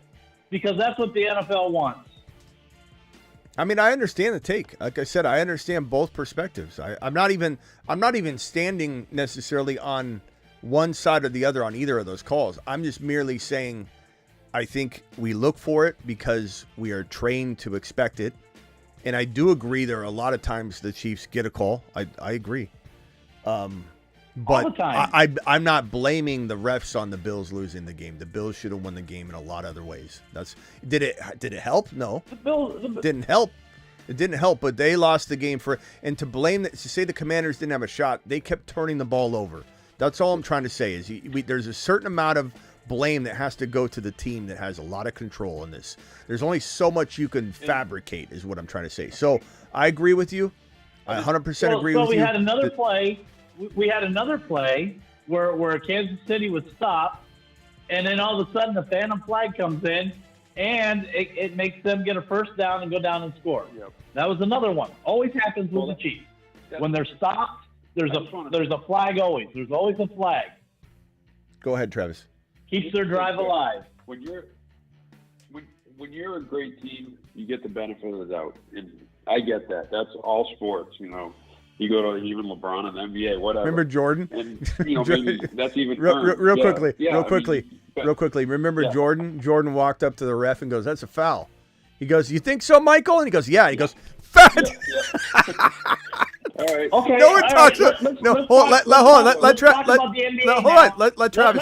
Ron, hold on. Ron, hold on. Ron, hold on. Ron. Let Travis. Ron. Wasn't it the ref? Wasn't it? He said the other day he wanted to be hung up on. There he goes. Finish him. You can call back Ron, but Travis was trying to make his point, and I'll go back to you if you want to call in and make it. Go ahead, Travis. Yeah, so all I was saying was when you're that good, you're going to get the benefit of the doubt. And people, whether they like it or not, they have to accept that. That's just how it goes. It's the human element. Unless you want all robots and cameras making all the calls, human element's going to play in. The problem I have is that it seems like it's gone overboard with the Chiefs. And, and people will say I'm biased and Patriots fan. Yes, I don't want the Chiefs to win. But just looking at it unbiasedly, and like you said, if you pulled it back and looked at every single play, you're going to find plenty of plays like that through every game that could be called or couldn't be called. It just seems to be, and maybe someone will do a study on it, seems to be getting a little bit egregious where every single time, maybe it's because the Chiefs play close games, especially this year. They grind it out and they score when they have to, and they play defense, and so that could play into it. I think too. some of it does. But it just seems to be going overboard at this point. Yeah, I think some of it is kind of the Jordan effect. I think it is weird, and they shouldn't. Like there should be a sit down, but Goodell is probably turning a blind eye. That's where I see the corruption, right? Goodell's turning a blind eye to it. He wants this to happen a certain way. The refs are looking at, Mahomes going, don't hit him late. And they're looking for it. Maybe Josh Allen, they're not even looking at Josh Allen. And that's where I think people look for it when there's some blatant stuff going on that needs to be addressed. Like, hey, guys, there's a lot of unfairness going on. But I think where it gets crazy to me is people think that the refs have a meeting with Goodell before the game, and they're like, you're gonna call whatever happens, you're gonna swing this game. I don't think that's happening. I truly do not. It's not rigged. But does there need to be some accountability? Like Ron said, and I think Ron's going to take it personally that hung up on him, because the other day he's like, I'm surprised you didn't hang up on me. Why don't you hang up on me more often or whatever? And I hang up on him on this, and he's going to be so bent out of shape. He hasn't called back yet. Maybe he won't be, but because I hung up on him when he was upset. But he wouldn't stop. I need to have control over what guest I'm going to, and Ron Travis still needed to go. So if you want to call in and speak your piece, but I do think, as I think the word said Ron said was, what did he say? Not accountability, but it was recourse. No, what was the word that he used? I don't remember. There's no one to answer to, I think it was. Yeah, there's no one to answer to is the way he worded it. Something along those lines. And I agree with that. The referees need to be sat down, and there needs to be some sort of person to answer to. maybe what the NFL needs to do is have some sort of referee committee that literally, has authority. Remember when Roger Goodell would give authority to a person outside of his, control that would decide the punishment for Deshaun Watson situation or whatever? There needs to be somebody outside of Goodell's authority that's independent that could maybe have disciplinary potential action for referees that don't do things fairly. I think that's where the NFL should go. That's where I think it is. It's like I said, Josh Allen gets hammered, the refs aren't even looking at it. But when Mahomes gets hammered, they're staring at him. They want to know, is he okay? Is he going to get hit? And that's where the problem is. I would say it's more favoritism than it's corruption, but favoritism is corrupt when you're talking about the scale of this thing and the what's on the line, the amount of money that's on the line for people, So I think that there needs to be I agree, there needs to be some sort of accountability, and there needs to be some sort of independent judgment where maybe a referee gets removed and put on suspension. Maybe they get put on suspension without pay. Maybe they get put on suspension to be fired and replaced if they do things that cross these certain lines and make things not fair. I think as this sports gambling world gets bigger, there's going to be more of a need for this, and I believe the outrage will potentially guide us in a way where they try and do this, I suppose. But I don't know. There's a lot of people that bet on this stuff. So, and it's not just like, Vegas is, in on it too. There's a lot going on. People need to remember a lot of what Vegas makes money on is the VIG. They're not making It's not what everybody thinks. I'm sure there's certain things that happen, but Vegas, they don't make money on the Chiefs winning the game necessarily. They're trying to drive the bettor to be exactly in the middle, equal number of people on each side, and then they take their 10% down the middle. So they're moving the line not based on what they think's going to happen. They're moving the line to get an even number of people on each bucket so that they don't lose any money. I'm sure they push in on some stuff. There's probably a lot of stuff involved. But, they have insider information for something. I'm sure they're like, yeah, let's push that line over. And who knows? But it's not what people think as much in Vegas, but there definitely needs to be accountability. Okay, let me go back over to Ron. Ron, tell me what you were saying. I wanted Travis to finish. That's what I was trying to have you slow down, but go ahead. And you want to be hung up on lately, you said. I said there needs to be oversight. Oversight. I think like a quality control that's independent from Roger Goodell and independent, like almost like the NFL Players Union. There could be some sort of union that has no ties. Baseball.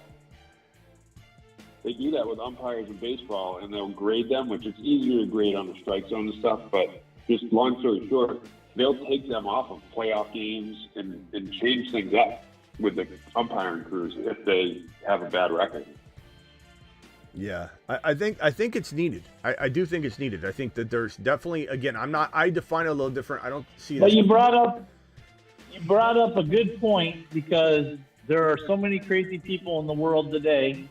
I mean, look, reality, you get gambling involved the way it is, and the stuff that the NFL doing right now and getting away with, in my opinion, you're going to have somebody bet a lot of money, get really pissed off, go off the deep end, and you might see a Trump-like thing happen toward the commissioner or something, because Ron's predicting somebody goes off the rails because they lost this money, and it's the NFL's fault when it happens, because they promoted all this. They promoted gambling. They promoted all this stuff, and somebody's going to lose their mind. It is guaranteed, because there's a lot of crazy people out there. Look, it is crazy. Again, I don't see it exactly eye to eye as you on this, but Ron, I do agree with the sentiment. I do agree with the direction of where I think you kind of lean. But I think that, yeah, I mean, it is weird to me that it's so illegal to go in and tamper with something in trying to win a bet and have a bunch of people lose their money. Like, you'd be in some huge investigation and be doing some serious time if you were the heart of something like that. So it's weird that there is no, as you said, oversight to make sure that the league or a referee or some human being, because this is run by human beings. Human beings are vulnerable to be corrupt. I don't think the entire league's corrupt. I think it's a ridiculous take that the league is rigged and there's a script and all the refs are involved. But could one ref be corrupt in the league right now?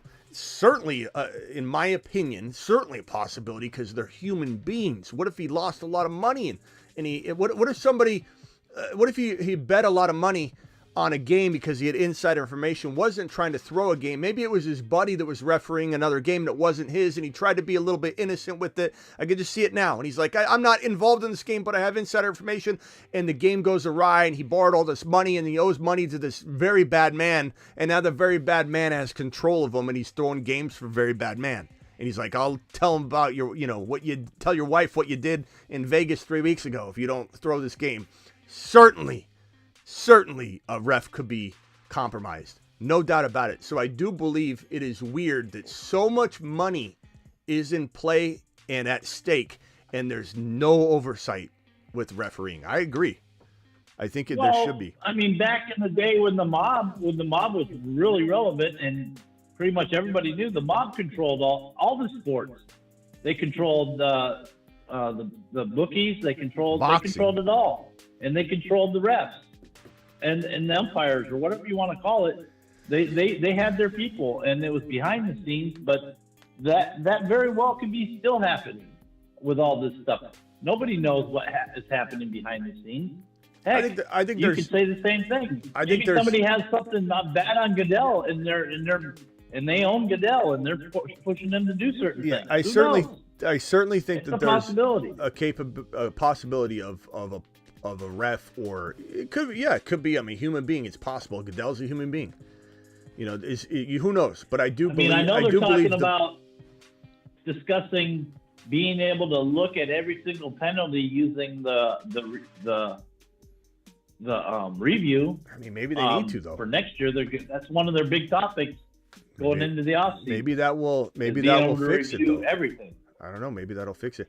Maybe like geo tracking where the ball is would be something that fixes the placement of the football or first downs. I mean, geo track the football and see where it goes. The whole stadium could see whether it crossed the line or not, and there's no way to fake that. Like just like the strike zone, people had a real problem with Major League Baseball. They already got chips in the ball, though. Well, they already have chips in the ball. They already got that technology. So I'm saying they use for velocity and everything else. They have that technology. So that's why, like a lot of times when when they throw the ball into the fans, security will go and get that ball and offer them a jersey or whatever, but they're not allowed to keep the footballs anymore because of that chip inside. So anyway, put geo-tracking is what I'm saying into the game. If they do that, just like the MLB when they started to digitize everything and put like the box on screen and they wanted to see if the strike, if the ball was outside the strike box and use like technology to enhance that accuracy. People were in an uproar. They're like, this is ruining the game, and it's supposed to be where the umpire is calling. They got used to it really quickly. I think the more you get technology involved, the more accurate it is. People hated challenges. It is what it is. You imagine how mad people would be if there weren't challenges. I think it's all good progress for the league to have more oversight. I do believe Goodell is compromised? I'm gonna say I don't think he's compromised like you say or would say. I think he is turning a blind eye because he knows how much money he will make, and so he's not addressing this right now. If the referees were screwing it up and they had a favoritism toward not his golden boy, I believe he would step in and do something. I don't know what it's going to take. It might take something like Ron saying some catastrophe where it's like, the blatant refereeing caused, Jim Stevens, or John Doe to I don't want to say anything crazy on YouTube or whatever, but to do something crazy and everyone's like, oh my God. I think that could open the door to a conversation, but I'm going to make a bold prediction. All right. We'll see if I'm right or not. Keep it YouTube friendly. Go. No, it is. All right. This is my bold prediction. My bold prediction is this Super Bowl will be the lowest viewed Super Bowl in years. The ratings will be way, way down on the Super Bowl. Because I think people are so fed up with it, they don't care about, they're not going to want to watch it. I don't want to watch it, and I'm not going to watch it. And there's a lot of people out there that have the same sentiment. So my bold prediction is this will be the lowest rated Super Bowl, I'd say, in the decade. I think that's get off your lawn. I agree with you. I 100% disagree. You know why I 100% disagree? That you cannot be right on this, because the Swifties are going to watch, and you can't be a low viewership Super Bowl. That's why they want this to happen so badly. The NFL is very excited. It will be. The Swifties are going to be. Okay. You'll have so many people watching football. Prediction. I know, but you have so many people watching football that normally wouldn't. You know, so I think it'll. But I also think that's a little bit of a get off your lawn take. Like at the end of the day, who is really besides Ron going to boycott the Super Bowl? Like, Ron, are you really not going to watch the Super Bowl? That is some damn principle. No, I have no. I have. You know me. I do know you. I always do what I say I'm going to do, and I don't care to watch Super Bowl. It doesn't interest me. I can't. I'm not. It doesn't interest me. I'm not built like that. I get it. No, they could literally, Goodell could come out and go. I could be passing the Bills.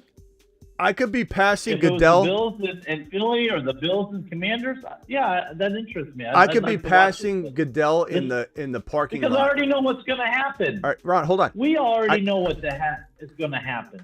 I could be passing Goodell in the parking lot, and he could lean over and go, "I own the NFL. It's rigged," and I'm, he could whisper in my ear that it's rigged. I'd still watch it. I'm not built like that. How many people watch wrestling? My point is, he could admit exactly your biggest fear, and I'm not boycotting it. Number one, I do this is what I do, so I can't boycott it. But there's gonna be very few people. I mean, I bet you have a couple. Someone says, "Shake it off, Ron. Shake it off." Oh man, I can't. Yes. I'm not boycotting. Shake it off. I'm not boycotting nothing. Yeah. No, I'm serious. Yep. I'm sorry. Who's talking in the background? I'm a hater. Who's talking in the background, Vinny? Vinny? Yeah. I got one last thing. All right. I got one last thing. And we'll see you next year, right? No, you hung up on me, but you don't hang up on me. I hang up on you. Okay. Vinny from New York, you're live. Oh, yeah. Finish him. Debatable. Go ahead, Vinny. I mean, the idea of this mass collusion, like via a script, it's just impossible to keep all those players, coaches, owners, and all that, reporters, private. Even if they handed out NDAs, like someone would leak. Yeah. It would be known by now. You remember? So I highly doubt it's that. I agree with you. It's favoritism of some form by like individual reps. Turning a blind eye in some Michael Jordan favoritism are probably the biggest culprits, but yeah, there's to think that there's some sort of script is so ridiculous, because it's like, what are the Cardinals getting out of this? Like, what are they getting paid more? Like, maybe you sit down and you're like, look, Bidwells, you're gonna get paid a lot more, but you're not gonna ever win, okay? And Kansas City Chiefs, we're gonna pay you a lot less, but your endorsements will make up for that. All right, ready, break, go. It's ridiculous. I'm not gonna entertain that conversation. That's the most dumb conversation I've ever heard in my life. But yes, there's certainly favoritism. There's certainly turning a blind eye, and I believe that Goodell's turning a blind eye because it's benefiting him. But if it wasn't benefiting him, I think he would absolutely step in and use his kind of corruption of like overseeing and taking control, and he would screw with the situation in the way that he needed to screw it. Well, hold on real quickly before Vinny, I'm sorry, I don't mean to cut you off real quick. I'll come right back to you. I've got these super chats waiting, and they've been sitting here for a while. I'm so sorry, guys. Caleb, Aaron, BBQ, and Aaron. Let me read them real quick. Malcolm, go. Hunt over Pacheco. Totally agree with you at this moment in time. I don't know how that fares later, but I'm off Pacheco anyway for next year, so I'd venture to say I want neither one, but I certainly don't feel like Pacheco is somebody I would invest in next year. Who had Commanders in the NFC Championship on their bingo card? JD5 played lights out, so poised, never panics, and he is a rookie who makes his teammates better. He is him. Appreciate you, BBQ, dropping that. Caleb says, $10 hauler, the league has gone so downhill in the last 10 years. Are you all here? I apologize for making you wait on these. Caleb, the league has gone downhill in the last 10 years. It's insane. I miss the old league so much. Hopefully it can return to glory for you. And then this one right here from Aaron as well. Jumping on yeah, that was crazy when it was blatant what the Washington Commanders were doing defensively in that situation, but they were still trying to stop a unstoppable play. And what I didn't like about the referee saying that he would potentially allow the other referee to call a touchdown if they did it again was, what were they doing? Even Tom Brady made a comment. He said it didn't warrant that. Like, they're trying to stop a very impossible play to stop, and the Eagles were trying to draw them off sides. So they were trying to time it right, and if, in my opinion, the Eagles had everything to do with that awkward situation as much, if not more, than the Washington Commanders. So it was wild to me that they did conclude that they would potentially call a touchdown, which again would made people irate if that was in favor of the Chiefs. But the Eagles were trying to draw them off. That's weird. It's foolish because, like, really, how many more times, even if they had to run 5 more plays, someone's going to score or they're going to stop them. Like, it's not going to happen forever to the point where it's like ruining the whole game. So you just let it play out. That shouldn't be a rule like that. Yeah. Thank you, Aaron, for the super chat. Appreciate you. Sorry, guys, I made you wait on that. Okay, I'm sorry. Now I'm going to go to Vinny from New York, then Sebastian. Go ahead, Vinny. Yeah, that's the other thing. We're just going to start handing out touchdowns now if we don't like certain things that other teams are doing. Like, that's outrageous. It's been in the People rules. Would rage if that was Kansas City. I know. If that happened, we would never hear the end of it. And nobody's even, maybe they'll talk about it tomorrow, but no one's talking about it right now. And I'm baffled that the league, especially in that situation where the tush push and then they're trying to draw them off sides and delay snapping the ball. There's nothing about that play that warranted, I'm just going to make it a touchdown if you do it again. I already warned you. Warned me what? I mean, he jumped over the line. I get it. But, like, he's trying to time it, and the Eagles are toying with them. That's like, and I will say this against Mahomes and running quarterbacks. That's like when a running quarterback pretends he's going to slide, and he doesn't, then he runs this 20-yard run off because everyone's like, I thought he was going to slide. You can't toy with the defense and then expect to have everything just be hunky-dory. It's ridiculous. Yeah, like what Josh Allen did last year against the Steelers in that wild card game with the fake slide. I agree with Brady. They should make it if the quarterback runs out of the pocket, they lose all their protection. It's as simple as that. Yeah, I do agree with that. I think that there should be no protection. Like, if then you'll just won't run. Like, if you want to be protected, don't run. Right. I do agree with that. I think it's ridiculous. Simple. It's a dumb rule. All right, anything else? My only other concern is, like, it's like if you want to give people power in a committee for the refs, like, what power specifically? Because, you know, power corrupts, man. Like, I don't know how I feel about the commission giving power to a committee to handle a situation like this with favoritism.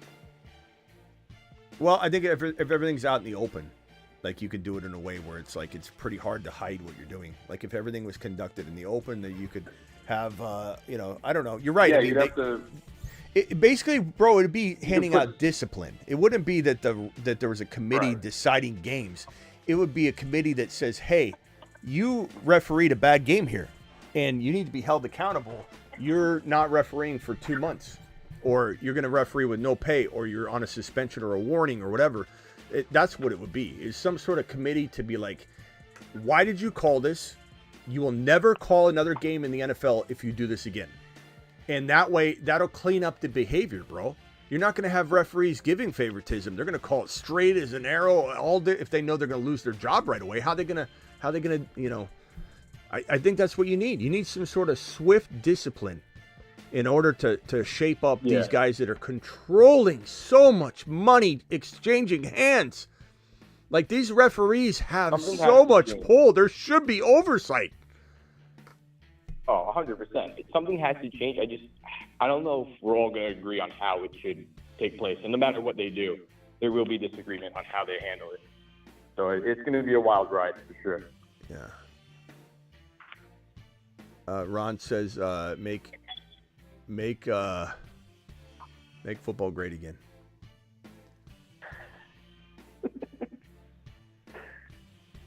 All right. Anything else, bro? I think that's everything, man. It's going to be a crazy Super Bowl.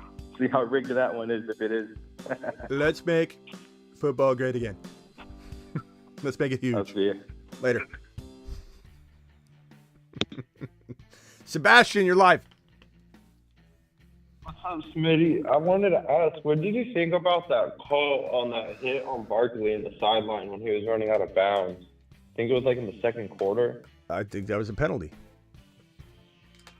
Yeah. I feel like just the reffing in the NFL, there's just so much, like, it's not really quantitative, but it's more like qualitative. You don't think Saquon was shoved out of bounds unnecessarily?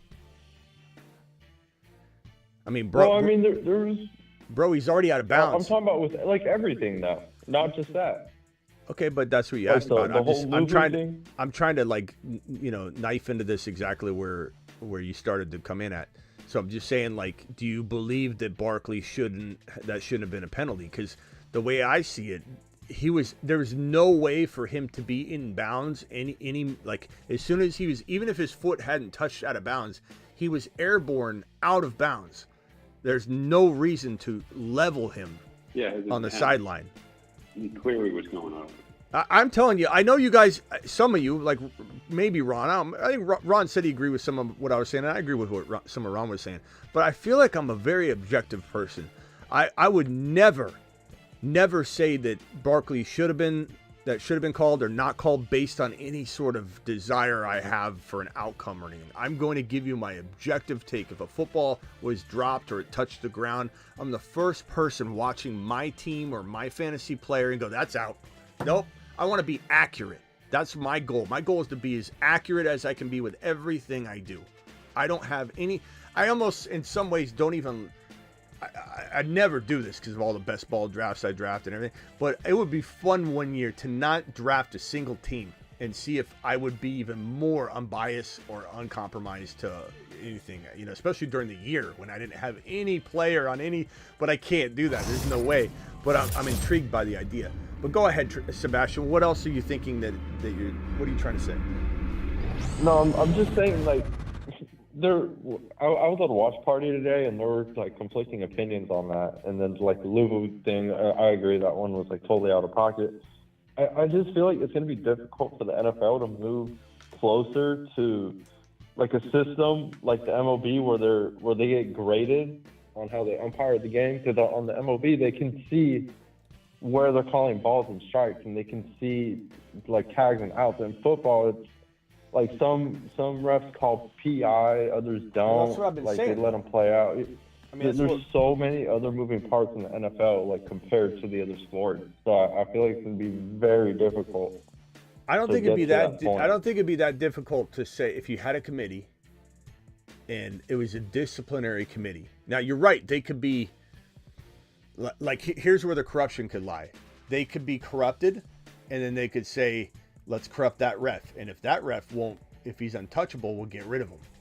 Like I could see there's corruption everywhere, but maybe there's balances and checkpoints. But basically, if we felt that the committee was making a bad call, it'd be out in the open, though. You'd be very blatantly, this committee's bias and this isn't working or whatever. If they said, like, for example, the Josh Allen play at the end, getting leveled. If they felt like that was a missed call, the committee would convene.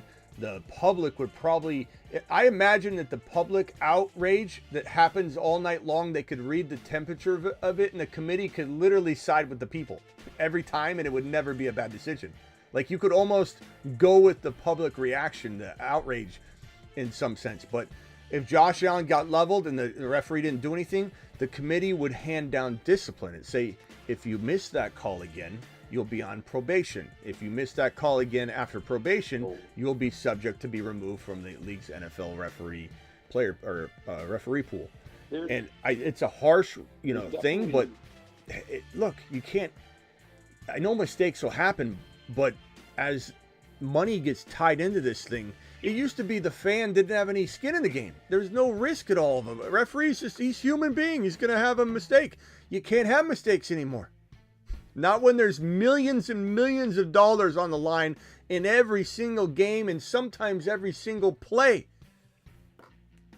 I don't think people realize anymore that getting 85 yards higher, every single play matters now. There's somebody that loses $200,000 on a play that gets overturned by a referee, and he's like, it's just one play.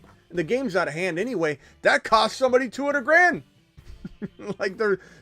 It's getting crazier. You're gonna have to take the refereeing more seriously at some point. And again, this is my argument from the beginning was not that this thing was crazy out of pocket for the referees tonight, but overall, this is my sense is that as the money part starts to grow and people start betting there's so much money on the line. You've got to have live betting too. mistakes. People bet by the quarter. It's not just the people who bet before the game or before the season. So I think eventually, technology will also help, like the tracking of the ball. You might even be able to geo-track whether the ball hits the ground. You'll be able to track whether the ball gets across the line. You'll be able to track whether maybe there's contact on a player's shoulder. Like there might be ways to. Look, AI could change everything. AI could be like, there was a foul there, and the referees could stop and say, AI triggered us to go to the, to the review booth where AI is going to tell us what to do. or there's going to be no referees on the field. It might sound crazy, but keep in mind that it sounded crazy the day somebody said, hey, why would I need a remote control when I can get up and just go change one of the 3 channels that my TV actually changes to? There's 3 channels. What do I need to get up for? I'm rarely ever going to change it, you moron. Why would I ever believe that a remote control would be successful? The evolution of the TV, having hundreds of channels, thousands of channels, now makes it an impossibility to not use a remote control. And everybody laughed at that. I bet you someday there won't be a single referee on the field. Because they'll have everything that's just how covered. Technology goes. They'll have everything covered. It evolves. And it might get better. I don't think the league's intention overall is to how can we control the outcomes of every game. Again, I think Roger Goodell right now in this moment in time, and again, we could get another commissioner too. That could be the thing that's needed here. But right now, I think Goodell's turning blind eye.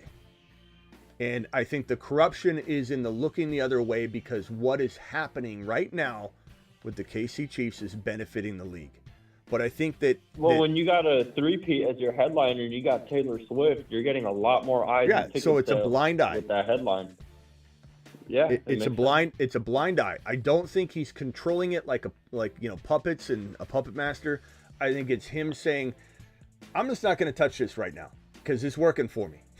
So I'm not going to, but I don't think that he's having meetings with the referees going, we're going to have a KC Super Bowl. That would leak. Do you know how easy it would be to whistle blow on that and get a whole bunch of money in a book deal or a whatever? Like these referees, they make good money, but there's no way they're paid well enough to where we wouldn't have heard one of these referees popping off saying Goodell gets us in a headlock and makes us say Uncle Goodell until we call the game right, and then we get an extra bonus check. But let's keep in mind there have been paid coaches paid to lose games in the NFL. There have been a lot of corruption. Every little touch point is different. I don't think it's a grand scheme, But we'll see what happens, It's possible that a referee's being paid to try, like one referee, 2 referees in the league, that are getting paid because they're human beings and they've been breached. And yeah, it's certainly possible. I mean, look, we had coaches getting paid to lose games. All right. I definitely seen biases involved, and I agree with you. I don't think it's a fixed outcome, but definitely biased. All right, thank you, pal. We'll see you later. Cool. Overlap says, can the Eagles win? Certainly, bro. Certainly can win.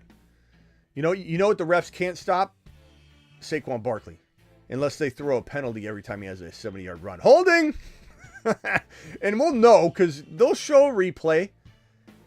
And maybe there will be a holding call that comes back there and is like, that would have been the game. And we'll have a conversation about that, I'm sure. But Saquon Barkley's pretty tough to hold back. The Chiefs defense will need to do that in order to win the game. But I think that's the vulnerability, because if the Eagles can't run the ball, then Jaylen Hurts will be forced to throw, and he's good at times and he's not good at other times, and so that will be kind of the way the Chiefs try and win this game. I think Mahomes, they're going to try and rattle Mahomes. They're going to try and get to Mahomes, but unfortunately for the Eagles defense, Mahomes is the best quarterback in the National Football League, maybe ever, when getting blitzed. I mean, he's amazing. All right, rock out. Final thoughts?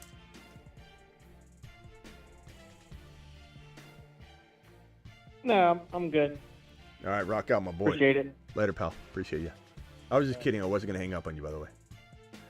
All right, Travis, anything else? Yeah, I know we'll talk about it more as off-season goes, but what do you think there's any way McDermott, they move on from him, or you think they're happy with him? And then do you think the Bills target a big-time receiver? They've got to. Off-season rather than that, right? Like, the Cooper thing didn't work. I know he's hurt and stuff, but there's too much spreading the ball around. It's like their play calls. I know KC's defense is very good. Spagnuolo's a great play caller, but it's like that offense was so choppy today. It was like they were either running the ball or they were passing the ball, and there was no flow at all. Yeah, they got to figure something out. I mean, what did I say last year? Eagles have to go get Barkley or Henry or Jacobs. The Ravens have to go get one of the running backs. Both of those teams did, and both those teams were much improved. I know Lamar still lost the game, but they were definitely the kind of team that could have beat anybody on any given Sunday, and I still believe that. It's hard to look. It's hard to advance. I mean, there's so many good teams, especially in the AFC. I mean, it wasn't like it was a cakewalk for any one of them. So I don't really blame Lamar as much as everybody else. I do think that he kind of is what I think he is, a guy that's kind of what people believe Josh Allen is. And maybe Josh Allen will never win a Super Bowl. I don't know. I hope he does. He's one of my favorite players of all time, really.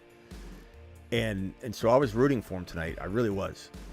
But I think the Buffalo Bills are in the same spot that the Eagles were in last offseason, and they since addressed the running back position with Barkley and the Ravens. Now, it's not the RB because Cook played well. Cook had 20 touchdowns this year, if you include the playoffs. That's crazy. They had a good rushing attack. They got Davis. Ray Davis is a great RB. If he ever needs to step up, he'll do a fantastic job. I love Ray Davis. He's going to be a huge sleeper on this channel walking into 2025. But they need a wide receiver. They need an A.J. Brown. They need a T. Higgins. They need somebody like Debo. DK Metcalf would be beautiful. That might even be the best one. But Debo Samuel's kind of like a Amari Cooper maybe, though. You know, like you go and get Debo Samuel. What if you just get Amari Cooper again? Like, so that might not be the answer. It could be, but might not be. I really do like the DK Metcalf one. That is insane. I mean, you start throwing footballs up, jump balls to DK Metcalf. That'd be crazy. Fitz Allen's game, great. That would be great. That would be awesome. But and they might consider trading him too. So something to watch. I was just thinking he fits Allen's style of play so good. Just big, physical down the field, and they have Shakir and Kincaid underneath and Samuel, so they need one of those guys. Yeah. I also think Michael Mayer would be a amazing go-get. I still like Kincaid. Awesome I still like Kincaid's physical skills, but he's disappointing like crazy. And so it seems like I don't know if it's him or their offense or what. They don't. I know he was banged up this year, hurt, but like they don't throw to him much. Yeah, I would have expected him to. I thought he was going to catch I know he was hurt, but if he was healthy, I thought he was going to be a 90 catch type guy, one of these guys, I mean, So, in the question about Keon Coleman, I don't really know what to say on that. I do believe Keon was as good as I thought he was going to be really good, and there was flashes of it. He's got the size. He still could develop. I'm not writing him off by any means, but it is alarming, and it might be all Josh Allen. But Josh Allen did, laser lock onto Diggs, so I think we do have a track record of him not being that spread it around guy. So why are Keon Coleman and Josh Allen not jiving the way they need to? Sometimes it's, maybe he's not running right routes. Maybe he doesn't process things quickly. Maybe he's disappointed Josh Allen 5 times in a row, and Josh is like, forget it, I'm moving on. We'll address it next year. Rookie wide receivers don't always flourish the rookie year. Sometimes it takes a receiver a second or even sometimes a third year. Yeah, he got hurt as well. So I'm not writing him off. I think he's a really good potential asset, but I'm not waiting around for a year to find that out. You have to adjust and adapt if you're an NFL owner. Right. And unfortunately, while I still have hope for him, I'm not writing him off. I'm moving on, and hopefully, hopefully he ends up working out too, and then you've got 2 monsters. That's the way I look at it. It's not like if you make a decision and go get DK Metcalf, why are the Eagles allowed to have Devontae Smith and AJ Brown? Why are other teams allowed to have? Why can Addison and JJ and T. Higgins and Jamar Chase and many other scenarios? Why are these teams allowed to have 2 monsters? If Keon Coleman becomes a monster, good. I'm not writing him off, but you can't wait on him. You have to have him develop alongside of an already established DK Metcalf, because Josh Allen's ready to win now. The Buffalo Bills are ready to win now, and he's doing it all by himself. Even though Cook had a great year, he still felt like an accessory. Even though he did as good as he did, he was still very dependent on game flow and didn't control the game by himself. It was like, hey, let me enable Cook. They need somebody that can just do what AJ Brown was doing with Jaylen Hurts. And maybe AJ Brown's the guy that gets traded. If they lose this game, they won't be as hunky-dory as they would be if they win the game. So we'll find out how much AJ Brown wants to stay in Philly. Yeah. Real quick, do you think it almost seems like Cook is kind of the perfect back for that situation? I mean, they could draft a guy, obviously, but I don't it might be hard to have one of these elite backs in there with how much Josh Allen runs. Now, I guess you could have Allen run less or whatever. Well, but I mean, Cook was elite. Cook was elite, though.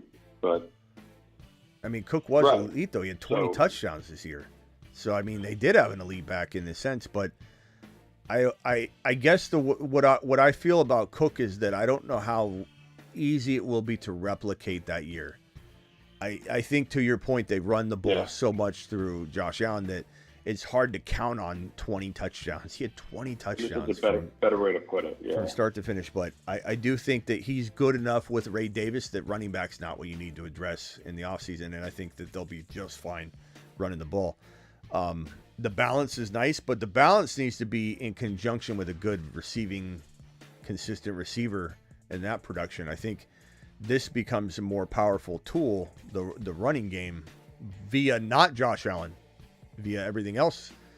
It becomes a more powerful tool when it comes down to winning a game, and like a game like tonight, when you can literally surprise a defense and they don't know what's coming. It's easy to be like, okay, I know James Cook has been tearing it up, and he had a good game. He ran a touchdown in. He had a real tough touchdown run, but they were focused on, let's shut down James Cook because they got nothing else. And they really don't. I mean, Shakir's okay, but they really don't have anything else. It was James Cook. And he's not a guarantee to be the same exact player next year.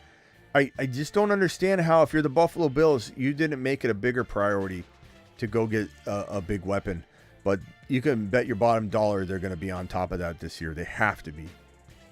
This year coming up, they have to. It's become the same thing over and over, where it's like Allen has to put them on his back and carry them as far as they can, and they never quite have that elite piece that gets them over the top, and they lose in the championship round or whatever. Yeah. So they have to do something, because they're wasting Josh Allen at this point. And Cooper, he's not getting over the top. Cooper Kupp is an interesting name. I don't know. It does feel like it could be another Amari Cooper, where they pay up they pay the piper, they get him in, and they're like, damn, this isn't really. His time is gone.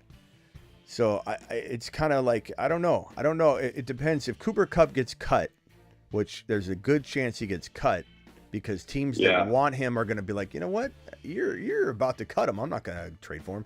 Unless the team feels like, okay, it's worth it. We'll give him a 4th rounder, and who cares about the 4th rounder? That's what I do. I'm ballsy. I'll be like, I don't want to compete with other people. I want to go get Kupp via trade so that he's on our team no matter what, not try and wine and dine him. But other GMs and teams don't think that way for whatever reason in the NFL. They're very cautious, Caleb's, about everything. Like the whole Lamar Jackson thing we talked about last night. I was dumbfounded and irate. I didn't understand it. I felt like I was a moron in a bizarro world, because I'm the only one creating content on why is a team not going to get Lamar Jackson the year he was franchise tagged, and all it costs was 2 first-rounders to steal him away. And I'm just dumbfounded. Absolutely dumbfounded. Nobody else, no other team agreed, and no one else really agreed. And I'm not even a huge Lamar Jackson's the number 1 quarterback type of guy. But I think that Cooper Kupp, he doesn't have to be the big move. If he costs very little, then who cares if it's, I guess, another Amari Cooper. You could still do the DK Metcalf thing. You could still draft trade up and go get a big-time top 3 wide receiver. Maybe you trade up and you get Burden, you get Ted McMillan, whatever. I mean, it's certainly doable if you want to mortgage a little bit, and then you go get Cooper Kupp to kind of train him, or you go get T. Higgins. I mean, if it was me, I would get Josh Allen, T. Higgins, and Cooper Kupp. I just don't understand why you can't do 2. Exactly. When you have a guy of that caliber as quarterback, you got to push all your chips in. Even if when he's gone, you're tanking for 5 years. It doesn't matter. You got to win when you can win. Yeah. I don't know. I just, it's crazy to me. Yeah, and Josh Allen's obviously you're not going to pair up Ted McMillan and Josh Allen at the current 1st round draft capital, but you want to get aggressive and go get a guy, you go get a guy. But the thing about the freaking Bills is they're like drafting Keon Coleman, where they drafted him at 2.1 last year, was about as high as they go. Like I don't understand. Hopefully they change that. Hopefully they just say, you know what, we're going and getting a guy. We're going to go get a guy. We heard about a guy. His name's Ted McMillan. We're gonna give up our 1st rounder this year, which is obviously one of the last picks, and we have to go give up a future 1st rounder to trade up to get Ted McMillan. But you know what? You do it, because Ted McMillan might be that guy, that difference maker, that BTJ potentially. You know, Travis Hunter, I like that too, but I think I'd rather have Ted McMillan for this situation. And, you know, Luther Burden's good. There's a lot of good receivers, but Higgins makes a ton of sense. DK is probably my favorite one that you said. I like that a lot. I don't know what that would cost, but it would be worth it. And again, I would do 2. I would go if Cooper Kupp only cost a 5th rounder or a 4th rounder or something like that. That would have no relation to my other move. I would bring them both in, because why can't? If Jaylen Hurts can have Devontae Smith and A.J. Brown, why can't Josh Allen? It's ridiculous. All right, I got to go, Travis. I'm sorry, what? Yeah, I was just going to say that. I was just going to say to the guy earlier that was talking about, no more football. It's off season. He's kind of talked. That's why the off season. Off season's better. We can talk about this stuff forever. So. All right, I'll see you tomorrow. Yeah, I'll jump. Thanks, Smitty. Later. All right, guys, I'm out of here. Appreciate you all. Thank you for your super chats. Thank you for your phone calls, your support. We got a lot to talk about for the next 2 weeks. I'll see you all tomorrow, 8 p.m. Eastern, every single Monday through Friday. But I'm also live whenever big news breaks additionally. And I'm also live just dropping uploads, doing live premieres. This channel will not stop. We will not sleep, but we're here most graveyard shifts at midnight, and we're certainly here. Blackbeard re-upped on his membership. right now. Probably automatic, but appreciate it. But we're here Monday through Friday, 8 p.m. Eastern, and most midnights. Those shows are kind of like you can kind of count on. You can definitely count on the 8 p.m. show. But whenever big news breaks in the offseason, we go live. So get ready for that if you're not used to that. And have you ever heard of this guy? Some of you might not know who he is. His name is Brian Thomas Jr. He's BTJ. What you gonna do? He's BTJ. Hi, Demona. He's gonna put it on you. He's BTJ. Gonna have a good game. He's BTJ. Your mama screams his name. BTJ is going to put it on you. There's not a single thing that you can do. BTJ is going to put it on you. There's not a single thing that you can do.